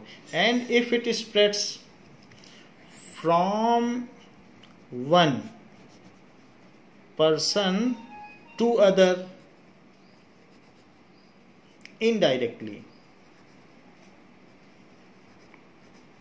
that is by means of mosquito, mosquito ने एक को काटा फिर दूसरे को काट लिया। फ्लाइज तो मक्खियों की वजह से, डॉग्स की वजह से। डॉग्स ने एक पागल आदमी को काटा फिर एक अच्छे आदमी को काटा। डॉग्स, रैबिट्स या रैट्स, इन सब की वजह से फैल जाए। देन तो इट इज बायोलॉजिकल एजेंट्स हो गए।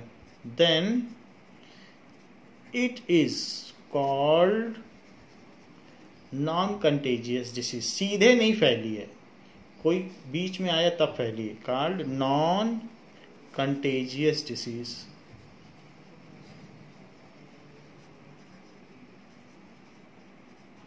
ऐसे तो अब कंटेजियस डिसीज और नॉन कंटेजियस डिसीज, इन सबके भी कुछ एग्जाम्पल्स हैं। और ये जो इनकी वजह से फैली है, इन सभी को आप क्या कहोगे? ये क्या हैं?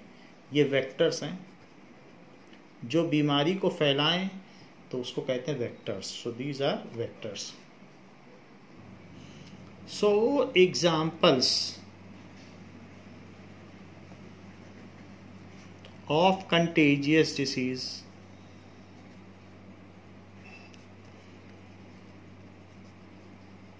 कौन कौन सी बीमारी हैं जो कंटेजियस हैं, जो एक दूसरे के पास आने छूने से फैलती हैं? Flu, flu. इसके अलावा, फ्लू के अलावा क्या हो सकता है? कोरोना हो सकता है। एंड देन HIV पॉजिटिव है तो उससे फैल सकती है। और कॉमन कोल्ड भी हो सकता है कि एक से दूसरे, एक को है तो दूसरे को भी छींक आने लगे। ये सारी इन्फेक्शियस डिसीज है।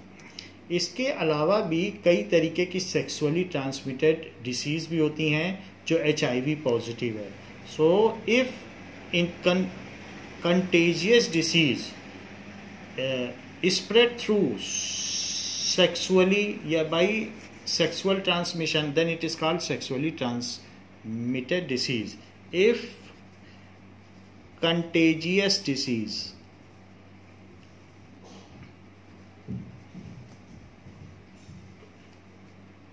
is spread by sexual transmission, तो sexual contact, then it is called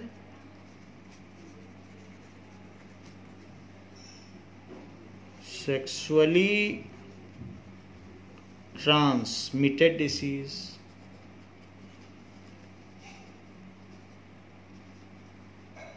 तो ये सेक्सुअल मेटिंग से, मेल और फीमेल के मेटिंग से फैलती है। अब इस तरीके की डिसीज का एग्जाम्पल क्या होगा? इस तरीके की डिसीज हो सकती HIV पॉजिटिव, ये हो सकती है। या इसके अलावा क्या हो सकती है? Syphilis, गोनोरोइया,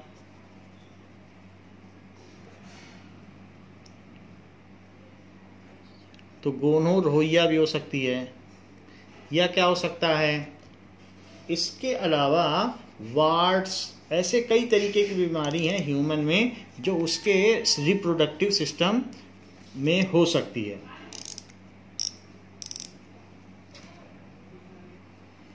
now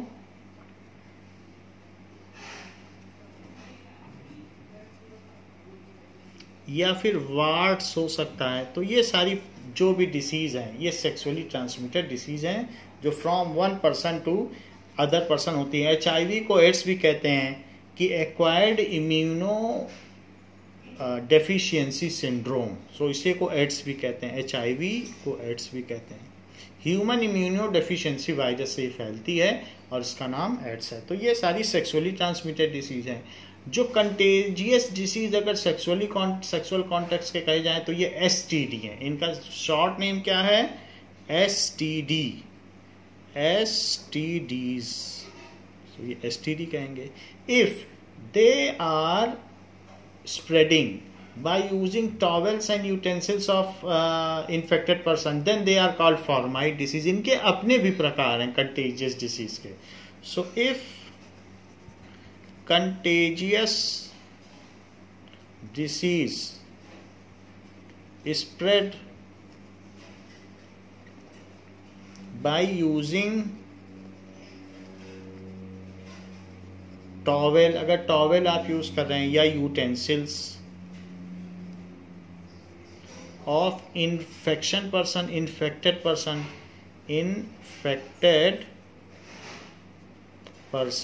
then it is called fomite disease.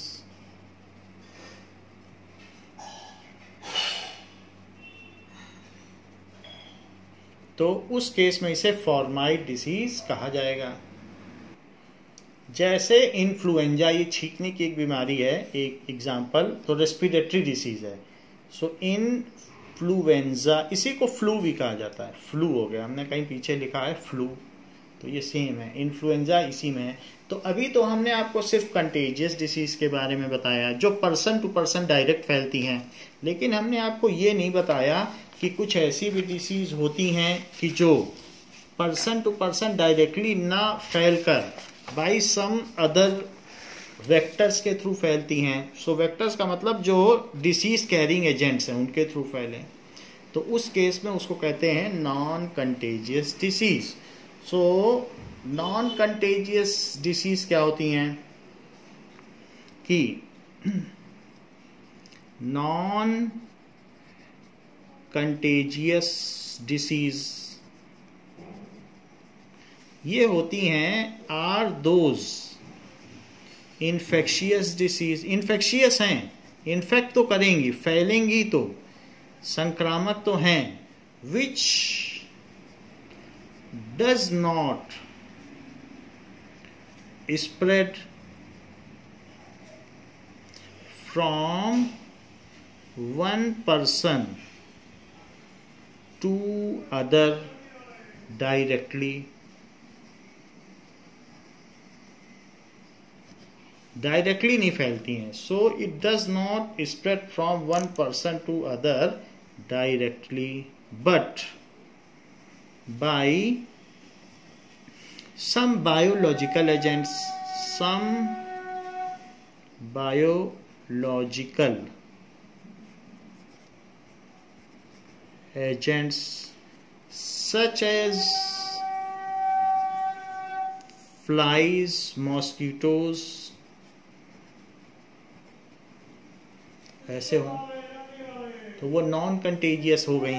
इसको कहेंगे disease causing vectors, that is disease causing vectors हो गए, वो फैलाते हैं, तो इन सब के द्वारा फैलती हों ना। बट ये फैलती हैं, इसका एग्जाम्पल क्या है, मलेरिया या प्लेग। सो हमने आपको दोनों के एग्जाम्पल बता दिए, कंटेजियस और नॉन कंटेजियस डिसीज के एग्जाम्पल बता दिए। Contagious and non contagious disease ये दोनों ही इन्फेक्शियस डिसीज के ही टाइप्स हैं। तो इसके दोनों टाइप्स हैं, हमने आपको बता दिए कि इसमें मलेरिया आएगा, प्लेग आएगा, जबकि कंटेजियस में HIV, गोनोरोइया, सिफिलिस, इन्फ्लुएंजा, ये सारी चीज़ें आएंगी। अब नॉन इन्फेक्शियस डिसीज क्या होती हैं, तो हमने कहा था दो तरीके की डिसीज होंगी एक्वायर्ड में, एक तो इन्फेक्ट करा देंगे दूसरे को, दूसरे में इन्फेक्शन नहीं होगा। तो नॉन इन्फेक्शियस वो पर्सन में ही लोकलाइज्ड रहती हैं, दूसरे में नहीं फैलती हैं डिसीज। अच्छा ना खाने से होंगी, अच्छी तरीके से लाइफ स्टाइल नहीं है तो मेटाबॉलिक डिसऑर्डर हो जाएगा। अब ये किस वजह से होती हैं, they does not spread from one person to other, these does not spread from one person to other directly or indirectly, directly or indirectly। अगर हमें डायबिटीज है तो हमें है, उससे दूसरे को नहीं हो सकता है। एग्जाम्पल डायबिटीज ये चीज है, हमारे अंदर कोई कमी है, रात को नहीं दिखाई पड़ता है, तो जीरो थैलमिया, तो ज़ीरोथैल्मिया हमें रात को नहीं दिखाई पड़ता है, नाइट ब्लाइंडनेस है तो हमें है, दूसरे को उससे कोई फर्क नहीं है। That is night blindness. तो that is localized to people. Scurvy, मसूड़ों में स्वेलिंग होना, so scurvy, swelling in gums या टीथ की कोई भी प्रॉब्लम, ऐसे है। तो इस तरीके की जो भी बीमारी होंगी, cancer, that is uncontrolled growth of cells, allergy, metabolic disorder,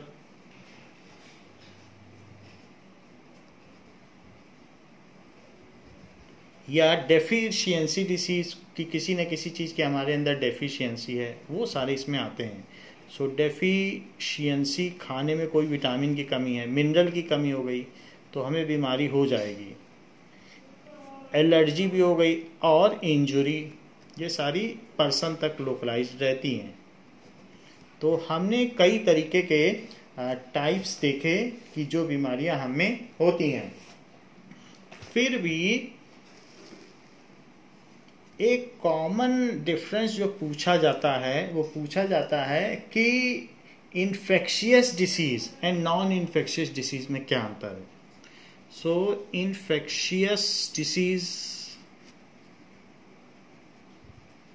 and non infectious disease, इनका डिफरेंस बताइए, ऐसा क्वेश्चन पूछा जाता है। तो they are caused, infectious disease किस वजह से होती हैं। सो दे आर, इनका कोई ना कोई पैथोजन जरूर होता है, caused biological agent, caused by pathogens यानी रोग कारक कीटाणु। पैथोजेंस वो बैक्टीरिया भी हो सकते हैं, वायरस भी हो सकते हैं, कोई ना कोई बीमारी फैलाने वाला बायोलॉजिकल एजेंट हो सकता है। अमीबा भी हो सकते हैं यानी protozoa. So they are caused by factor other than living pathogens. They are caused, जैसे ये क्यों होती हैं, हमने खाना ठीक से नहीं खाया तो हो जाएंगी, caused by other than। Cancer हो गया तो उसमें बाहर का योगदान नहीं है, हमारे डीएनए में कोई गड़बड़ी आ गई और अनकंट्रोल्ड ग्रोथ होती रही। अदर देन लिविंग पैथोजेंस, हमारे अंदर की, हमें बीमारी लग गई, चोट हो गई तो उसकी वजह से पैथोजेंस। एलर्जी या डस्ट से, उसमें पैथोजन का क्या करना। तो डिसीज आर, अब इसमें क्या है, bought by external factors. Disease क्यों होती है, बाहर से कोई लेके आता है। मलेरिया हमें क्यों हुआ, क्योंकि फीमेल एनोफिलीज मच्छर ने हमको काट लिया तो उससे हुआ, और उसमें प्लाज्मोडियम पैरासाइट था। वो प्लाज्मोडियम पैरासाइट एक तरीके का परजीवी है, तो वो उसने डिसीज्ड पर्सनल से प्लाज्मोडियम उठाया और हमारे अंदर डाल दिया। तो प्लाज्मोडियम हमारे अंदर उसने डाल दिया और हमें भी प्लाज्मोडियम फैलने लगा हमारे अंदर, तो इस तरीके से बीमारी हुई। तो ये चीज़ जो होती है, it is due to external factors, it is caused, बाहर से हमारे अंदर बीमारी आई है, caused by external factors. Plague हो गया चूहों से, तो बाहर से चूहे लोग बीमारी लेके आए, जैसे यूरोप में प्लेग फैला था तो चाइना से गया था, तो उसकी वजह से। It is caused by external factors, it is caused by internal factors. ये हमारे अंदर कमी थी, हमारे अंदर vitamin A B C D की कमी थी तो उसकी वजह से बीमारी हुई। इट इज कॉज्ड, डीएनए की कमी थी तो कैंसर हुआ। कॉज्ड बाय इंटरनल, डीएनए में कुछ गड़बड़ी रही होगी, म्यूटेशन हुआ होगा, फैक्टर्स, तो उस वजह से हुआ। और ये बाहर से लाई जाती है, जैसे हमने मलेरिया बताया तो मच्छरों की वजह से फैल गया।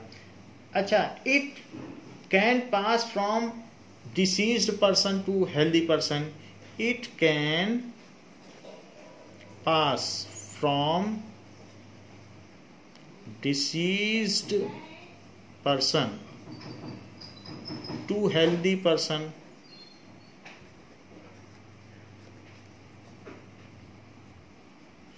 लेकिन ये it can not pass from disease person to healthy person, it can not pass from one person to other, तो ये नहीं फैलती। तो इसलिए इसी वजह से तो इसे नॉन इन्फेक्शियस डिसीज कहा गया है, from one person to other.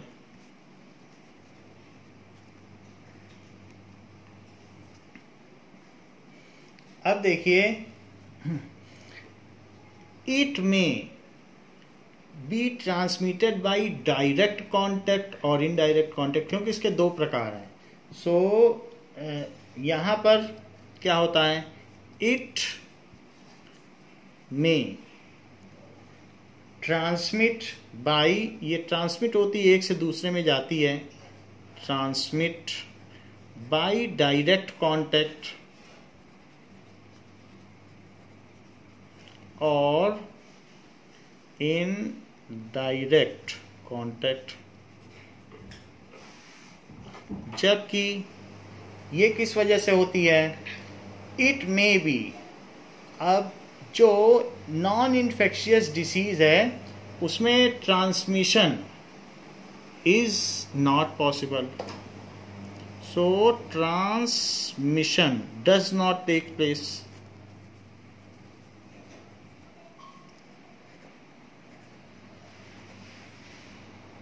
इसमें ट्रांसमिशन होता ही नहीं, तभी तो नॉन इन्फेक्शियस कहा गया है।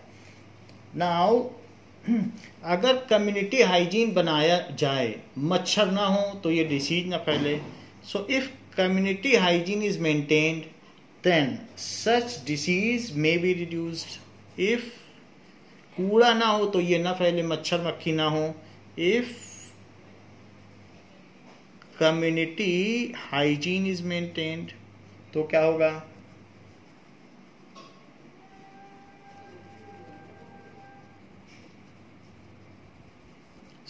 such disease can be reduced, spread of such disease may be reduced, इसे घटाया जा सकता है। और इसमें क्या है, तो कम्युनिटी हाइजीन इज इनइफेक्टिव। अब किसी में न्यूट्रिशन की कमी है तो कम्युनिटी हाइजीन क्या करेगा, उसको खाना ही ठीक से नहीं मिल रहा है। सो यहाँ पर कम्युनिटी हाइजीन, चोट लग गई है, इंजरी है, तो उसमें क्या करेगा कोई, hygiene is ineffective in this case, क्योंकि ये फैलती नहीं है, जिसको बीमारी है तो है। तो जब फैलती नहीं है तो कम्युनिटी हाइजीन इसमें क्या करेगा। इसका एग्जाम्पल क्या है कि इन्फ्लुएंजा एक से दूसरे में फैल जाए। सो इन्फ्लुएंजा को ही तो कॉमन कोल्ड कफ कहते हैं। ट्यूबरक्लोसिस, दमे की बीमारी, खांसता है आदमी, इस तरीके की जो बीमारी है। निमोनिया, मलेरिया मच्छर से फैलता है। और इसमें क्या है, डायबिटीज़, हाइपरटेंशन, उसको हाई बीपी है, हाई ब्लड प्रेशर है, तो क्या किसी में फैलेगा। तो एग्जांपल है हाइपरटेंशन, ब्लड प्रेशर हाई है उसे हाइपरटेंशन कहते हैं, यानी हार्ट को बहुत जोर लगाना पड़ रहा है पंप करने के लिए, क्योंकि उसकी जो कैपिलरीज हैं वो ब्लॉक हो गई हैं, उसमें ऑयल या कोलेस्ट्रॉल जमा हो गया है। डायबिटीज़, बॉडी में इंसुलिन नहीं बन रहा है तो डायबिटीज़ है, फिर शुगर टूटेगा नहीं, इंसुलिन ही तो शुगर को तोड़ता है, और शुगर नहीं टूटेगा तो थक जाएगा काम करने में, तो ग्लूकोज नहीं टूटेगा, तो डायबिटीज़ उसको हो गया है। गले में गलबंद हो गया, घेंगा, so thick swelling of neck, that is goitre. तो इस तरीके से हमने देखा कि infectious and non infectious disease में किस तरीके का डिफरेंस है। नाउ इस क्लास के लिए इतना ही। नेक्स्ट क्लास में हम देखेंगे कि इन्फेक्शियस एजेंट्स कौन कौन से होते हैं और हमारी बॉडी में एंटीबायोटिक्स क्या करती हैं, एंटीबायोटिक्स का क्या काम है, इस तरीके के जो भी फैक्टर्स हैं, और इसके बारे में और भी बहुत कुछ हम जानेंगे। तो इस क्लास के लिए बच्चों इतना ही। Thank you very much.